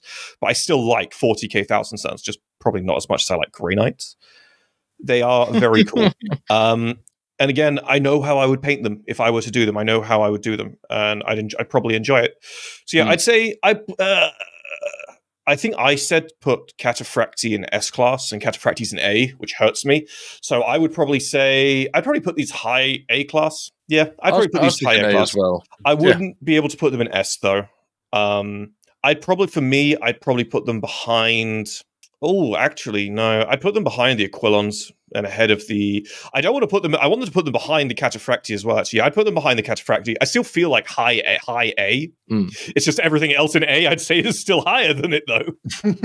I mean, if we get full A tiers, they have to go above the Indomitus purely by votes. Yeah, they would. You're absolutely right. They would. Yeah. Wow. But I would say A tier, unless everyone else says A tier, but behind the Cataphractii as well. I stand by C and I will not move. So I have to lean in with Alex on this one. Yes! Because although I adore the Thousand Suns, but I need to do a very short, this is a rehearsed rant about the model design of Thousand Suns. So the original metal Thousand Suns models, I think, are the best Thousand Suns that were ever made. The original Metal Sorcerer, the original Metal Upgrade Sprue, genuinely, it's so much cleaner than the excessive detail that the modern ones have. Because the modern ones seem to confuse sorcery with a bunch of messy stuff. Because that's kind of the design language for Chaos Marines. But they can't do mutations because there's no flesh, so they have to add warped armor, which I feel like takes away from what Thousand Suns could be, and that's armored, like a ceramic army, like the what's that? Like the Chinese army of the clay ones, the terracotta army. Yeah, that's exactly what they are, and giving them more filigree, I feel, takes away from that. And it's very telling on these Terminators. They don't actually feel like they're uninhabited. Yeah. I think what would help that is if they bore more esoteric things on them. Like some of the older metal models have these weird eye symbols and varying depictions of the symbol of Tzeentch. And only the sorcerers have those. There's loads of options when you're building them. True, but it's the legs as well take up that very particular filigree, which doesn't feel like something carved to me. If you're trying to tell me that this is a suit that doesn't have someone in it, it ought to look carved to me to communicate that. And this is where I think, Tom, when you were saying they're not seen as highly as Grey Knights, I think it's because they don't have that same innate esotericism in them. They just look, look at me, I'm Lovecraft sorcerer. Well, I wouldn't go that far. I do see what you're saying. I think they have their own personality. That personality, I don't think, is anywhere near as popular as the Grey Knights, and for good reason. I would still put them in A. More fan base, in all fairness. That's true. That's true. But then you've also got to ask yourself, why is that fan base there? And the reason for that is they are generally just more popular. The designs are easier for people to get behind. Yada yada. Nothing against them, of course. I'm still saying A tier. And I totally get what you're saying. My only question is, what rank would you put them at? C tier. Heavy C tier. You'd say all that and put them in fucking hell. I like the concept, but there's too much detail, frankly. Yeah! I would prefer reasons, Alex. Shut up. I would prefer if the detail was painted, like lots of inscriptions and symbols painted onto the armor plating. That would be really, really cool as a form of paint style. But no, I don't like them. Okay, C-tier. So we've got what, 2 A tier and 2 C tier. Yes, that'd be B tier. Yes. Yeah. So we putting them in front of or behind the Blight Lord? Easily behind. Behind? Yeah, I think that fits. As low as possible. Okay, so the next one we have are back to the Death Guard. We have the Grave Wardens. So the Grave Wardens, despite being quite hard to tell, because you could actually be wrong, you could actually get this wrong quite easily, are actually a variant of Cataphractii and not Tartaros. The one thing that's special about the Grave Wardens is these are the earliest sort of generation of the Death Guards biological weapons using arseholes. They've got these very special, what can I call them? Exhausts on the roof of their armor that basically just spew out chemicals and anthrax and presumably all manner of horrible shit. Aside from that, it's literally just a heavy weapons Cataphractii Terminator with the Marines who pilot them are very specially trained to be able to survive even more excessive toxins and crap that Space Marines can already normally survive. I think there are the weapons they carry as well. I mean, it's the armor, not the weapons, but the other weapons they carry as well are other sorts of chemical-based weapons too. So this really was like the sort of inklings of what the Death Guard were to become. Also some fat fucking scythes. Hell yeah, dude. The Grave Wardens. No, the Grave Wardens. Oh, Grave Wardens. Sorry, not Death Shroud. Right. So the Grave Wardens were a heavy weapon squad, so all of them would have like underslung grenade launchers and flamethrowers and things. I am a really big fan of the 40mm grenade launcher just going twomp. So I like to imagine they make that noise as they walk and shoot. Well, here's something I don't know if you know, Aaron, that I think you'll like. Mm-hmm. The sergeant or the leader of a Grave Warden squad is not called a sergeant; it's called a Grave Warden's Chem Master. That's sick. Oh, yeah. I do like that. Yeah, yes. It's a very cool little tidbit. I believe, though, he's curiously the only guy in the squad that has... I think he's like the weakest guy in the squad because he's set to lead the squad, so he just runs around with a storm bolt or a power fist. But he's in charge of all the other dudes. But it's a very, very cool squad. I think some of the fucking Blight Lords are based off of this armor. This armor's been mutated. This armor had been mutated for some of the Blight Lords as well. So that's a very cool little tidbit in there too. But yeah, very, very cool looking. Very cool little bits of lore. I would say for me, out of all the Death Guard ones we're going to go over now, they're up there. I'd put these low A, honestly. Actually, I'd probably put these just ahead of the normal Cataphractii. I don't think I could put them ahead of Aquilons. I think I agree with that. I think I'd put them right behind the Aquilons. I think they're, for Cataphractii wise, I think they're one of the coolest. I really like the little pipes on their back, and just the grenade launcher itself is a really cool design choice. And I love the little gas, like the rebreathers built into like the paneling on the front. Yeah. So yeah, like A tier, right in front of the Cataphractii. Isn't it crazy though how visually speaking these Terminators, and again, like I said, I know the Cataphractii, but just by pure happenstance, they kind of look like a weird 50-50 Cataphractii Tartaros mix because of the shoulders. Yeah, their shoulders are very clearly both, and they've got the wide front chest like Tartaros does. So yeah, very, very, very cool. What about you two? I gotta vote them as A, just behind Indomitus. I love it. I love the extra vents, all the stuff you just said. I love the chains hanging down. That's brilliant, and the almost biological appearance of the vents on the top. Yeah, yes, they almost look like little mushrooms, don't they? With the tops knocked off. Yeah, it's just really like a tell about what they'll be. That's great storytelling. Yeah. If my successor chapter lore is anything to go off of, I think this is an easy choice for most people here. And it's going to be fucking S tier. Easy choice, S tier. Right, so we've got two at the bottom of A, one in mid A and one S. Let's put them in mid A then. Some ahead of the Aquilons. Right. Yeah, it's unfortunate. I thought I'd take the top of it. Right, so next up we have the fucking coolest fucking things. Yeah. These are the Tyrant Siege Terminators of the Iron Warriors. These are like, you want to bring down a fortress with only 5 guys, these are the 5 guys you send. They're just the best. It's basically just 5 Cataphractii Terminators, and each one of them has a missile rack on their back and a shit ton of built-in sensors to like make sure those missiles are extra effective. You know a unit is good when even Guilliman himself looks at it and steals it for his own legion. Do you want to tell everyone about the Fulmentaris Ultramarine Terminators? Yeah, so of course the Iron Warriors looked at their own Cataphractii Terminators and they were like, you know what? We could put a missile launcher on that. Just put a Cyclone missile launcher on that bad boy so they can take down any fortress. And then after doing a campaign together with the Ultramarines, within what was like 5 years in the Great Crusade, they started seeing records of very similar looking Ultramarine Cataphractii with Typhon like launchers on their back. But instead of having power fists, they had power mauls because they had to be legally distinct. Yeah. It's so cool. It's quite fun. There's a picture. Do you want to put this picture on the screen, Lackey, real quick? I'll just put it in the references tab. This was the Ultramarines' attempt to mimic the bloody Siege Tyrant Terminators. And they look very cool. The Ultramarines can wear just about anything very well, to be fair. It's a very cool piece of artwork, this. It's been around for a very long time. The one main hilarious difference is that the Tyrant Siege Terminators have a targeting system on their missile launchers, and the Ultramarines only have an option to replace one of their arm weapons with the same targeting array, but then on their arm. So they don't even have the same tech. That's what happens when you put Perturabo on the case. You know, make it efficient. But yeah, they're just siege tanks. They're just mini siege tanks, and they're wonderful.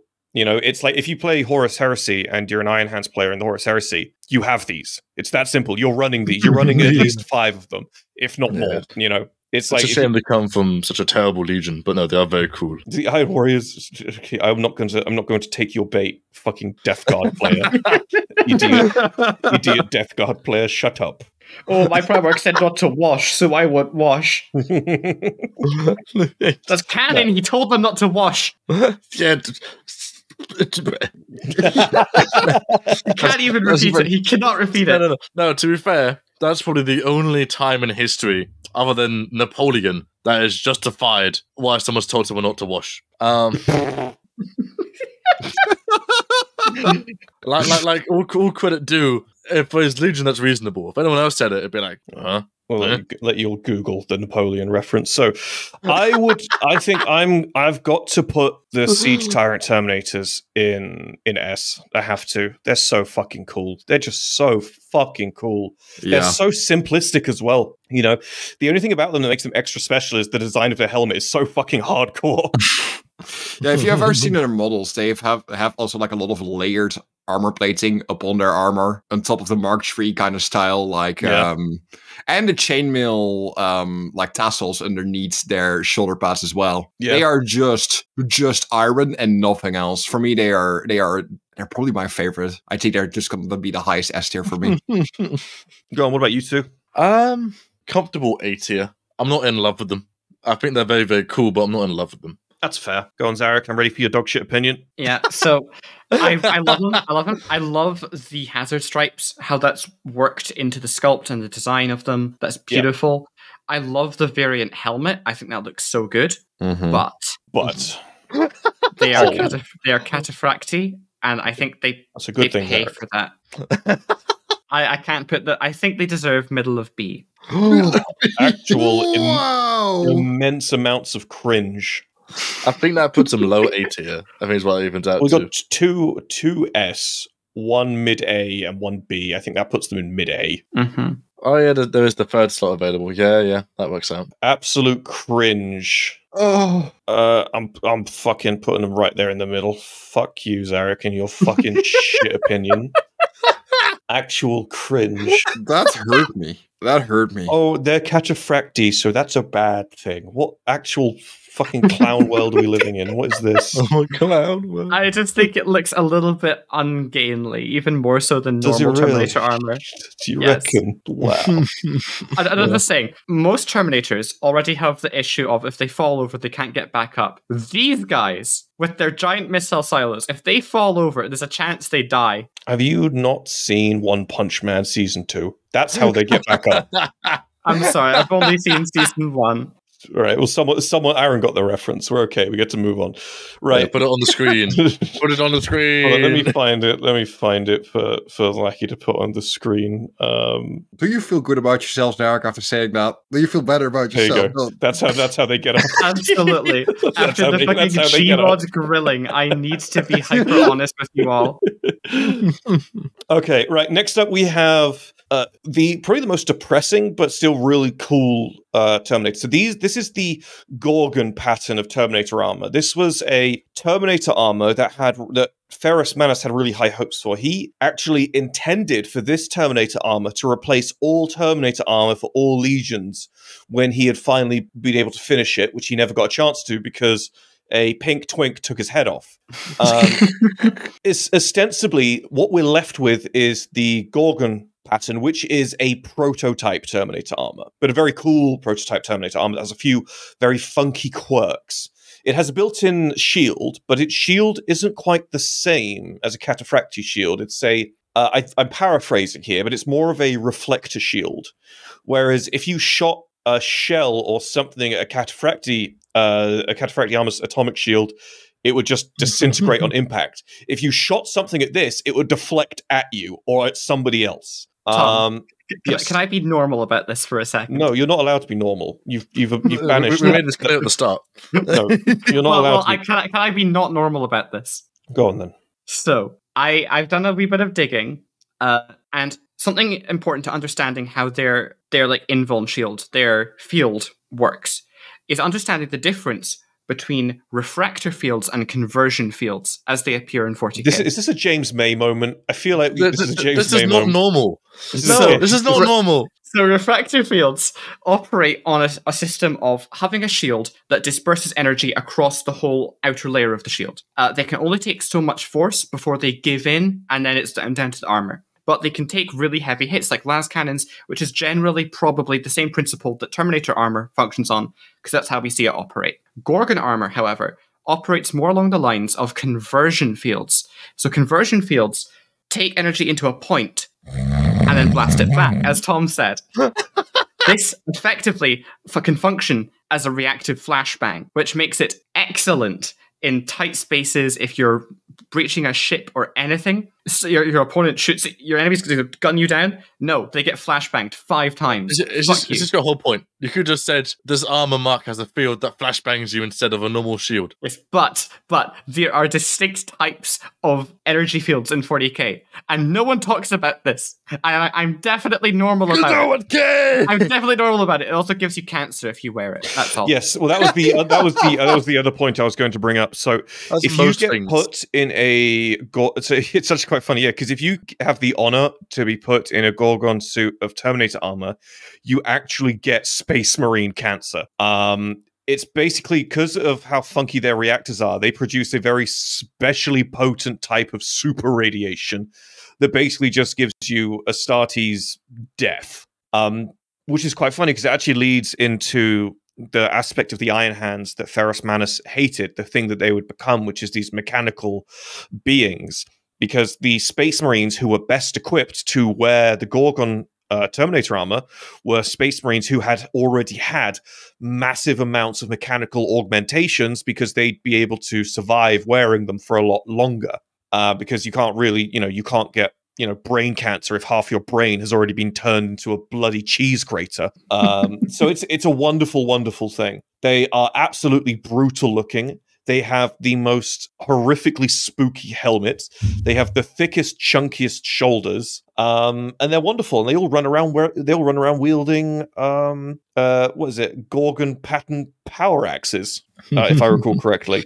The shoulders are also sexy. Like, their shoulders are great. Sexy. So Oh my god! Do you remember when we were talking to Reds a while ago about these? And he's like, "Oh yeah, whenever Egghead restocks them, I buy them all out because no one's allowed to have them other than me." And he'd buy like 15 sets at a time. Yes, like, why? Well, they're just so good. They're just so good. And the thing is, as well, if you're doing like a Tech Marine kit bash and someone offers you a Gorgon Terminator shoulder, you take that shit instantly. You don't even think about it. You just take that. Even if you're not going to use it. You take it. Yeah. So yeah, wonderful, wonderful Terminator armor. Lovely lore behind them. It's one of the few. I mean, I wouldn't call it a saving grace because there's no saving grace good enough for the Iron Hands because they just got fucking forgotten about.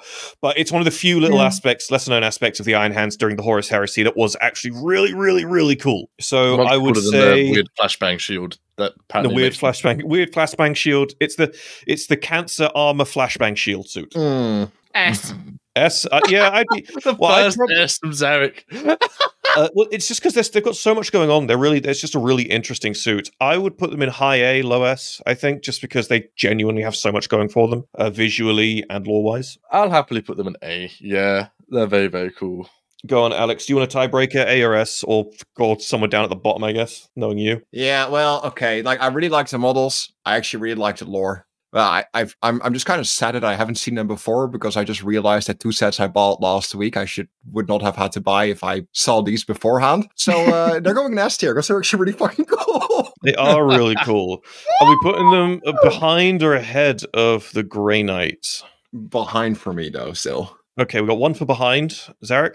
What did the Grey Knight get? I'm not allowed to say. I can't say. All right, Aaron, ahead or behind?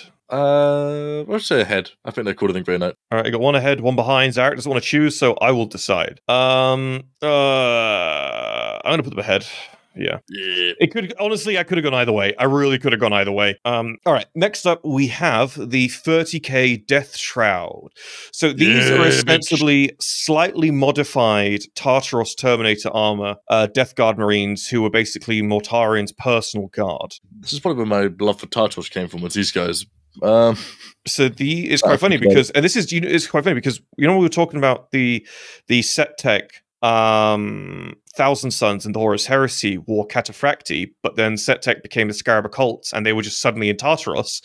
These guys have the inverse, where the Death Shroud in 30k are in Tartaros, and then the Death Shroud in 40k, the exact same guys, are all suddenly wearing Cataphracti. It's really weird.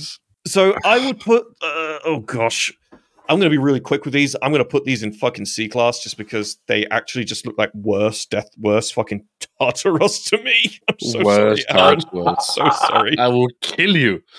You fucking, I will kill you.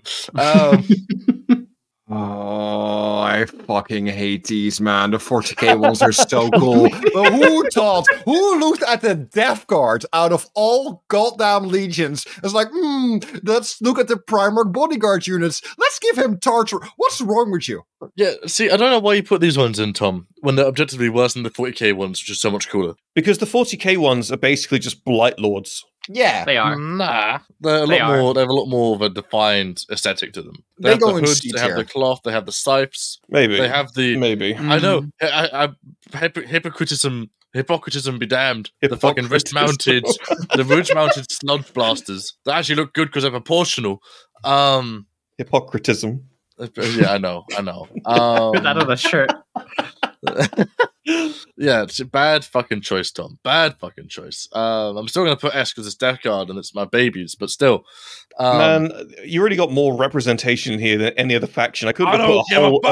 the fuck it. But that was the thing that the Death Guard, I think, kind of had that I've only just realized today, is where everyone else was like, oh yeah, we get this Terminator armor for X, or we get this Terminator armor for Y, and Death Guard's like, no, we just have all of them for a bunch of different reasons. Fuck you. You know? Yeah, and what? We forgot how to drive tanks, so we became tanks. Yeah, there was even... which is the Death Guard dude with the giant piss thrower? Oh, he's not in... Oh, the Lord of Virulence. Lord of Virulence. That guy is in Indomitus armor. Yeah, he's the only one that has that. It's absolute. It's quite funny though, because if you look at his armor and just really get close to it and look at it, and then hold it next to the Leviathan era, the new era of Indomitus Terminator, and put them side by side, and really scan back and forth, you can tell that they made the Leviathan one first, and then he's a modified version of it. It's really fun. Oh yeah, he's also huge. In Indomitus like that. He's also huge. He's like the same size as Abaddon. His base is just smaller. He's absolutely massive. Why? He's a big guy. Have you not seen his model? Just huge. I have seen his model. I didn't think it was that big. Put him next to Abaddon. One from here. Yeah, he's huge. Put him next to Abaddon. The thing about Abaddon is Abaddon looks so much bigger than he is because his base is like a mini diorama, and the Lord of Virulence has a really tiny base for what he is. But if you took both of them off their bases and just had the Terminator armors next to each other, he is the size of Abaddon. He's just a huge guy. Damn. But yeah, coming back. So 30k Death Shroud Terminators. C class. Bottom of C, top of D, bottom of C. I think. Yeah, same for me. B. I think I like them. I like the helmets. B. Aaron wants them in S. All right. Well, we'll put them in B. Then we'll give Zarek the win on that one. Garbage. Is that for the nice slope, Tom? I can put them in C if you like. I don't mind. No. Majority rules. So next up, we have the kind of strange. I don't even know what to say about these. These are the Linnean Terminators of the Alpha Legion. Oh, the Lernians. I have no idea about these. It's like there's only so many camo cloaks you can put on a tank before you have to realize it's not going to be particularly stealthy. So I don't even know what to say about this. I mean, they look cool, kind of. I feel like my big problem with the Alpha Legion is, so for a lot of people don't like the Space Wolves because they're just fed up of the Viking aesthetic. And whilst I totally get that, and I kind of agree with that as well, I have the same thing with the Alpha Legion too. I'm just fed up with seeing scales on fucking everything. Yeah. You know, and I think these guys are the epitome of that because they're fucking Terminators. You know, maybe they're not that bad. Maybe I'm being too harsh, but I don't like them, man. I just find them a bit daft. I think they're a bit forced because Alpha Legion isn't exactly Terminator-centric like other Legions are. Well, they're the least. I think they're the least Terminator-centric. It's like you've got such an extra Terminator visually. It's such an extra variant of Terminator, and even the Raven Guard would get more use out of Terminators than the Alpha Legion. And the Raven Guard are they just don't exist. They're not a real Legion. So it's like, Appreciate Chris it. wept. Well, were you here the other day, Aaron, for when we roasted the fuck out of the Raven Guard? No, I wasn't. No, you weren't. We actually just dogged on the Raven Guard on podcasts for like fucking 45 minutes during the Relic episode. It's like Zarek came up with a bunch of relics for the Raven Guard, and the one that was real was the one that should never be a relic because it's such a boring, bland ass nothing burger. It was a power knife. It was a power knife. There's a power knife. There's something special about it. It's just got a storied history. It's being used by successful assassins, but it's a power knife. That's it. But even those guys make more sense having like a funky ass custom. Even though they don't, they would make more sense to me having a funky ass custom Tartaros variant than the Alpha Legion having a fucking cataphractii. Maybe with like noise suppressors or something. Yeah, or just like stummers mounted on it. Although I will admit, I mean, again, it's not the armor; it's the weapon. But the power axes that the Linnean Terminators get are kind of cool. Those are pretty cool. But that's kind of where the buck stops. And the Terminator Praetor is kind of cool, but again, it's the Praetor, so it's hard to like not like them. Yeah, I just really don't like the skills. I think the skills are like I think it's okay on a couple armor panels, but like.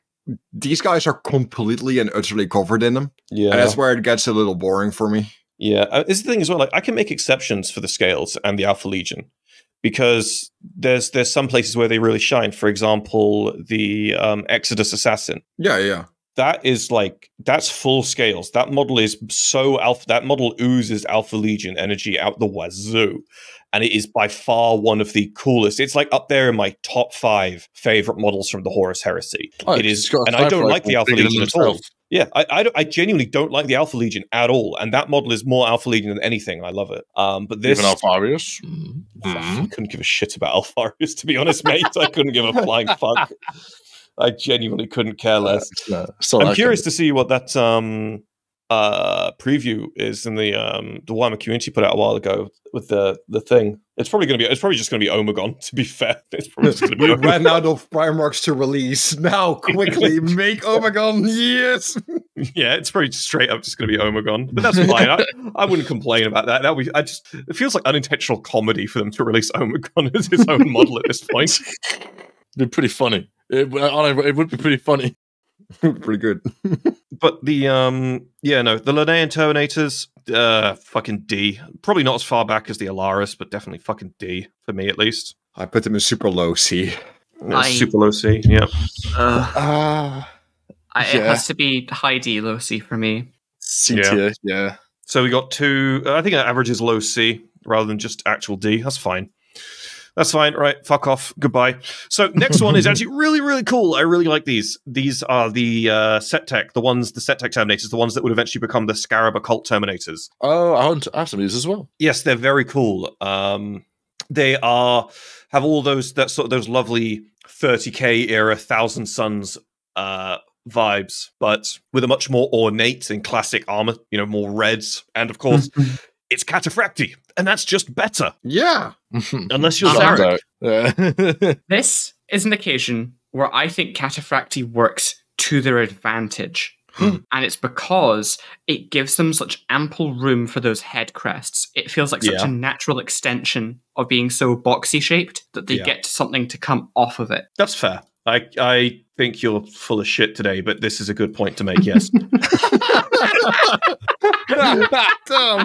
No, they're wonderful. They're wonderful. And I think they have a Praetor in this armor, don't they, as well? Or am I imagining it? I just searched Set-Tech Praetor into Google Images, and it's giving me a type of... What is this? I don't know what this is. It's some sort of medical device.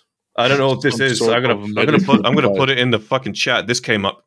This is not a Praetor. I don't know what this is. Looks like an eye checker, an iris checker. Yeah. Yeah, it's Irish. Yeah. Huh. Oh, here we go. You can put this on the screen, Lackey, instead of the fucking anal probe I've just put in the chat. This thing, guy. I know we weren't going to do Praetors, but this guy fucks. Mm-hmm. Oh yeah. This guy has so much testosterone. It's absolutely mental. He balded as soon as he was born. Yeah, absolutely. This guy was born with a full Arabic beard, and it slapped. It's sharp as hell. Like a kung fu villain beard. It was amazing. Like a kung fu film villain beard. Yeah, he is incredible. But yeah, so I think it really works in their favor. I wouldn't put it quite as high as like S tier because there's not actually any particularly special lore behind these guys apart from the what's it called? I've forgotten the name of them. I've forgotten the name of the bloody funky ass Thousand Sons company thing that they're a part of. Oh, the cults, the 9 cults. The different, I've forgotten the name of the cult they're in. But apart from that one particular thing, it's like there's not really a lot special going on here. Well, Sekhmet. Sekhmet is, I believe, their cult. That's what the scarab represents. Is it? I think so. I could be wrong. I think the scarab represents the Sekhmet. I'm going to Google it now, actually, because I'm curious. So it's the Thousand Sons Horus Heresy cults. Cults of the Thousand Sons. Here we go. Pre-heresy. Leave me alone. Bloody wiki's trying to beat my ass. There's only there's the Athenaean, the Corvidae, the Pavoni, the Pyri, and the Raptori. I recognize all of those. Oh, which one was it? No idea. I've just decided I don't care. So, moving on. These guys, I think for me, I probably put these mid-A. I'd probably put them... Nah, maybe not mid-A. Probably bottom of A, top of B. A strong top of B or a strong bottom of A for me. Yeah, I think B tier is very... I think they're a very good sort of midline. Yeah. Mm-hmm. Yeah. I can agree with that. Top of B, I'd say. For me, it's a bottom A, so yeah, top of B, I'd agree with that. That's fine. All right, cool. Right, let's put them in there. Right, next up, we have a D tier one. Right, moving on. So this one... these are called, I've got them written down, it's a funny ass name.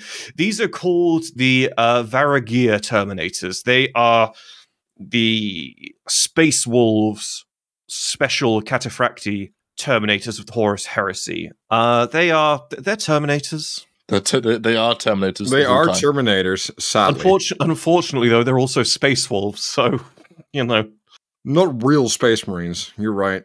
It's just terribly unfortunate because they're Space Wolves. It's just so sad. There's no notable information about them that I care to go looking for or I care to read. Oh, it's really sad because there's like probably one Space Wolf fan who's been waiting for us to get to these, and I feel the need to apologize to that person because it's the Space Wolves so D tier. I like they're like cataphracti armor, but just slightly worse. They don't actually. That's the fun thing as well. Like most of these ones where they've added on to or changed the variant that they've spawned from have improved upon it in some way, and this is the only one that's actually taken a step back. Yeah, it's just like yes, Horus Heresy Space Wolf Terminator. I expected literally nothing else than this. Move on. I didn't care in 40K. I don't care in Horus Heresy. As I said before, it's what you get. You get what it says on the tin. Yeah. It's overly testosterone-filled, shouty man in wolf-themed armor, and it's kind of uninspired. Now, hold on. I'm not going to break the mold here. I'm going to piss off Tom. You're on thin fucking ice. Before Zarek finishes her sentence, I just want to let you two know that for the purpose of the next minute and a half, Zarek's opinion just doesn't matter. Please continue, Zarek. Wonderful. I think these are some of the best cataphracti models there are. I love the detailing, the sort of Nordic rune style filigree on their axes. I'm a sucker for Space Marines having their bare heads out. It's so stupid. I just enjoy it. And I like how there's a tiered armor plating up the shins. It looks really nice. But you'd put them in D tier, right? Tom. Right. I actually really like these guys because their recessed shoulder pads let you see the shape of the cataphracti torso. That is something that you rarely get to see on the other kits. Tom, can we just kick her from the call? We can. Her opinions there have all been dog shit. It won't actually contribute badly to the podcast with her gone. We can actually. Yeah, hold up. You see, this is why we don't. I wouldn't put them higher than a B. But do you want to hear something really stupid about these to invalidate your opinion? instead of creating Terminator armor that's meant to be protective, they've actually gotten rid of the entire Gorget faceplate so that the idiots in these armor can have their beard go outside of the armor. Functionally speaking, it is the dumbest Terminator armor because everyone wearing it is begging to get shot in the face. It belongs right next to the bullet basket that is D tier.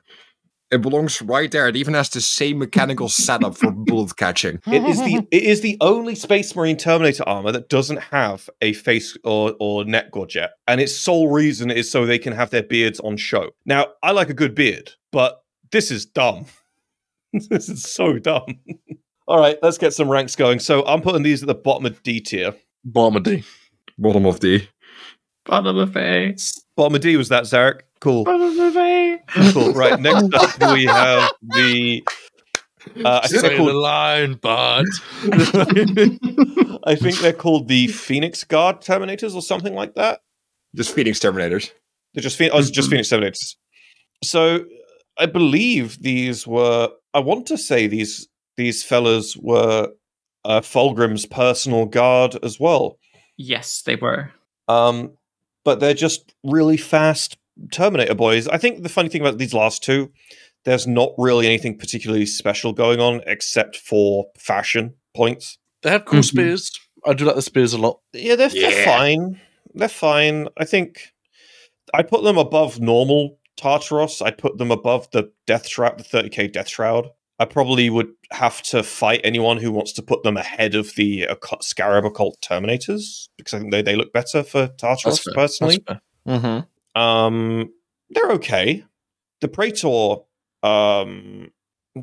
is kind of meh, to be honest. So, I guess, fuck that guy, I suppose. I have to say, I think the way the spears are done, and the way that their equipment is laid out, this feels to me like what Custodes Terminators should have been, where they've got a giant spear or a glaive, and they've got very beautiful, ornate winged armor. It's sleek, it's smooth, but they've got a giant spear. Well, I think that's a good way of looking at it, because on one hand, you've got the Aquilon Terminator armor, which is a very elegant Custodes way of saying, hi, I'm a brick. And this would be another good way of saying, hi, I'm still a Custodes Terminator, but I do have that elegance that you've so eloquently put it. But I just realized I was about to descend into bitching about the Alaris Terminators again. I had to catch myself there. Yeah, they're okay. They're fine. There's nothing bad about them. There's just nothing that particularly stand out about them, you know? So yeah, I'm just going to quick time say B ahead of the Death Shroud, but behind the Scarab Occult. I'm going to say something controversial here, but for me, they are high A tier because I love them. Their helmets are so cool. I think their sculpts, even though their sculpts are a little aging at this time, I think they're absolutely beautiful. I love the spear design. I think, like, out of all the Terminators, they're the only ones that look like they can actually move and go around and do things. I've seen them. Look, lore-wise, they also do backflips, and I like that. That's pretty cool. I think they're very cool. I've seen them in person with what's fucknut's name? The second in command of Emperor's Children, the one who's in like a similar Terminator plate. He's on like a dead dreadnought base. He's a Emperor's Children character. Oh, Eidolon's not. He's not in Terminator plate. No, but I've seen. No, he can pair with them. I'm pretty sure. I've seen these guys with them and all the fancy goblins fully painted on like marble bases, and in person they look real nice. So I'll have to agree with Alex and go high A tier. I'm second that. Well, third that. I like him high A. Oh, get in the bin, Tom. So we've got 1, 2, 3 high A and 1 a little bit lower. I think my defiance keeps them from going ahead of the Indomitus. Fair enough. I'll allow it. So finally, we have what are they called? I had them written down. Kontakar. Yeah. Kontakar, yes. So these are the Night Lord Tartaros Terminators. These are actually, it's quite funny because they're Tartaros, which is the slightly more agile one, but in true Night Lord fashion, they go, nah, fuck that, we're going to be weird, and they use them for heavy weapons. Yeah. Which is odd, but perfectly fine, although I'm sure someone out there is going to correct me on this in some some way. Let's go contact Terminators. Is there anything I can learn about these in the last few minutes of this podcast that I could probably educate someone with? I think their so. Volkite weapons are unique to them. They've got a particular pattern. It's an underslung Terminator mark, so it is unique. Yeah, Volkite Cavitators. What a funky name. Yeah, they should have something. Classic Night Lords begging for attention. Yeah. They take the big chain blade as well, along with the weird double hook at the top. It's fine. I mean, these are cool. I feel the same about these that I feel about the that I felt about the Emperor's Children one. Just generally, it's a big fat whatever to me. I think if you like the Night Lord's aesthetic, you'll put these higher. If you like the Emperor's Children aesthetic, you'd put the last one higher. Their lore is quite funny now, because I now remember them because I did a shirt on these a while ago. They are the only main Night Lords that are all recruited from nobility, and they're all nobles from Nosrama. And so they're all really petty, and they will backstab each other, of course, for the most status. That's the only main thing they care about. The reason they have these loadouts with special weaponry and they are so well decorated is just to look really cool. And just to be better than all the other Night Lords. The main thing about them is if you aren't of nobility, they won't probably even talk to you. They'll just ignore your existence. So just lots of pomp. Yeah. That's whatever. That's fine. Kind of fun. It's cool. It's cool. I still feel the same way. I still feel like, for me, these are going to go just before the Scarab Occults. Yeah, I mean, they're nothing, even for Night Lord standards, they're nothing special. Yeah. They have their Night Lord Terminators with Night Lord aesthetic.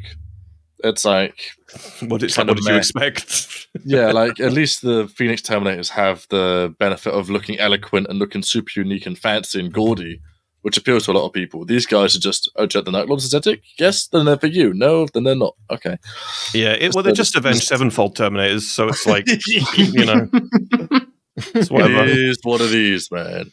Yeah, I can hear someone yelling "Hail to the King" in the background whilst crying over a Konrad Kurz AMV. What was that fucking guy? That guy. What was that video? I can't remember his name, but there was a guy who was.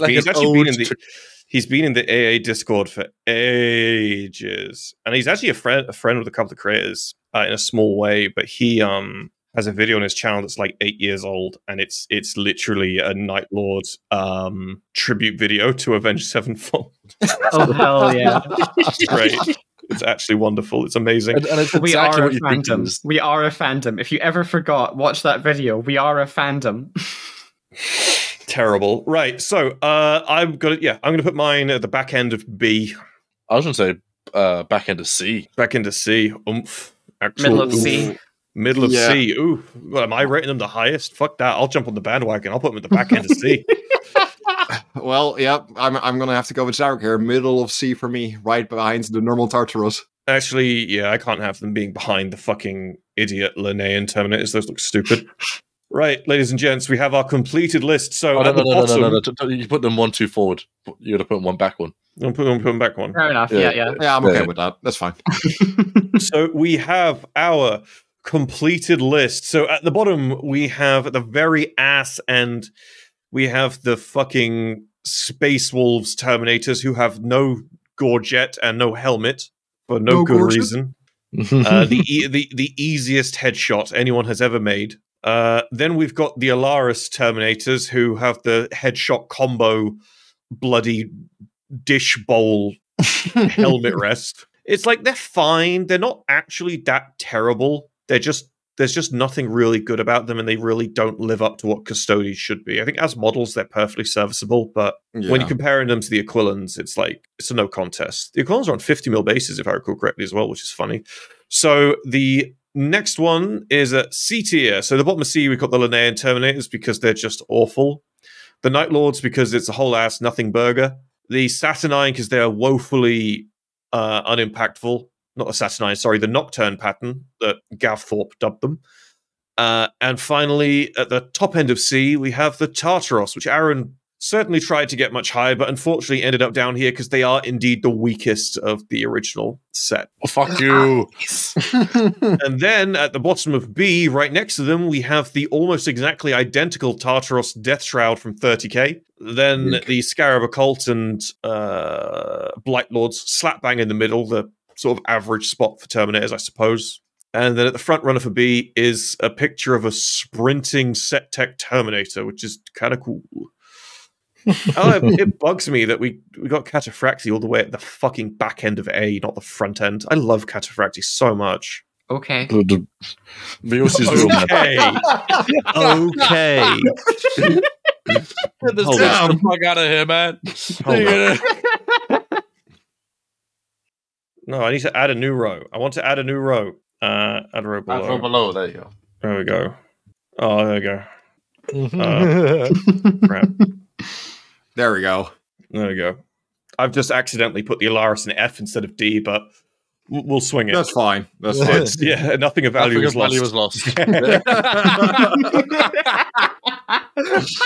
Whoops. And so we also have in A tier, next to the Cataphractii, the Custodes Aquilon Terminators, which are amazing and absolutely massive. The Siege Tyrant Terminators. The Grave Wardens, a surprisingly cool yet high landing pick for the Death Guard. The Phoenix Terminators. I don't know how the hell they got so high up, but heck, that's democracy for you. They look cool. They look cool. They're sick. The classic Indomitus Terminators are all the way at the top of A because they are amazing. And I know we've got both the Gorgon and Aegis pattern Terminator at the top of S. I feel like both of those could share that spot. I really don't feel like one is truly ahead of the other. I think they both like have their own roles and like depending on what you're feeling like. Yeah, but big ups the Iron Hands for making a Terminator armor that's actually that's somehow like the most interesting thing about their entire faction. Funny that. Well, I suppose the competition wasn't particularly stiff. Yeah, at least that thing outlasted the Heresy. I don't think it did actually. Barely. My friends. Oof. Thank you for making it to the end of this rather silly Astartes Anonymous podcast. If you're enjoying our content or would just like to help out, please consider just taking a quick, brief look at our Patreon, link down below. And of course, hitting that subscribe button. And if you want the opportunity to interact with myself or any of the other members of the team, please consider joining our Discord. Thanks so much for watching. We'll see you next time. Right, shall we look at some patron questions? Let's get it. Let's go. Right, let's move on and quickly get through some patron questions. So, when it loads. Oh, we got no new ones since last week. Except for, no new ones since last week. So, I will ask, we got one. It's very quick. Out of the four of us, who would win in a fist fight? From Asian Plague Doctor asks, out of the four of us, who would win in a fist fight? Not Aaron. Next. Not me. What? Too weak. It's too weak. My guy, I could, you get knocked down, you ain't getting back up again. You're too weak. Zarek lost all her strength. I did. I lost it all immediately. I cannot open my window anymore. She used to play rugby. I did. I could tackle you. Genuinely, 16-year-old me could beat all of you. Genuinely. I'm not exaggerating. I think I could. Alex, I know you used to do a bit of boxing, but yeah, I've done over a decade of boxing. Snap your spine like a twig. Alright, he wins. Listen, I just know Aaron would lose. That's all I know. Aaron would absolutely lose. He's so weak. Small, skinny even. Tiny guy. Little man. He's built like a 4x4. He's built like a 4x4 fucking set of Lego. His frail skin. His glass bones. Fuck you! Tiny man. My guy, you ate cheesecake yesterday and you couldn't record because you were on the toilet all night. It was the mushrooms, not the cheesecake. And they were good mushrooms too. He admits it. He was having God's strongest tummy ache. He was fighting for his life. Okay. What are you talking about, Aaron? That tummy ache. That time I spent in the bathroom would have defeated you. You'd have curled up into a shrimp and died as a man.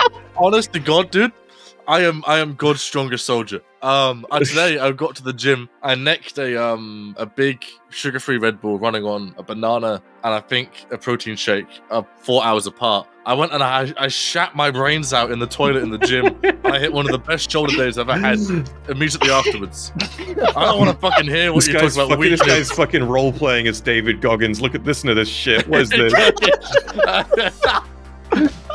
Fucking I don't want to hear it, man. Skinny guy. What are you talking about? Fantasy. You're living in a fantasy, mate.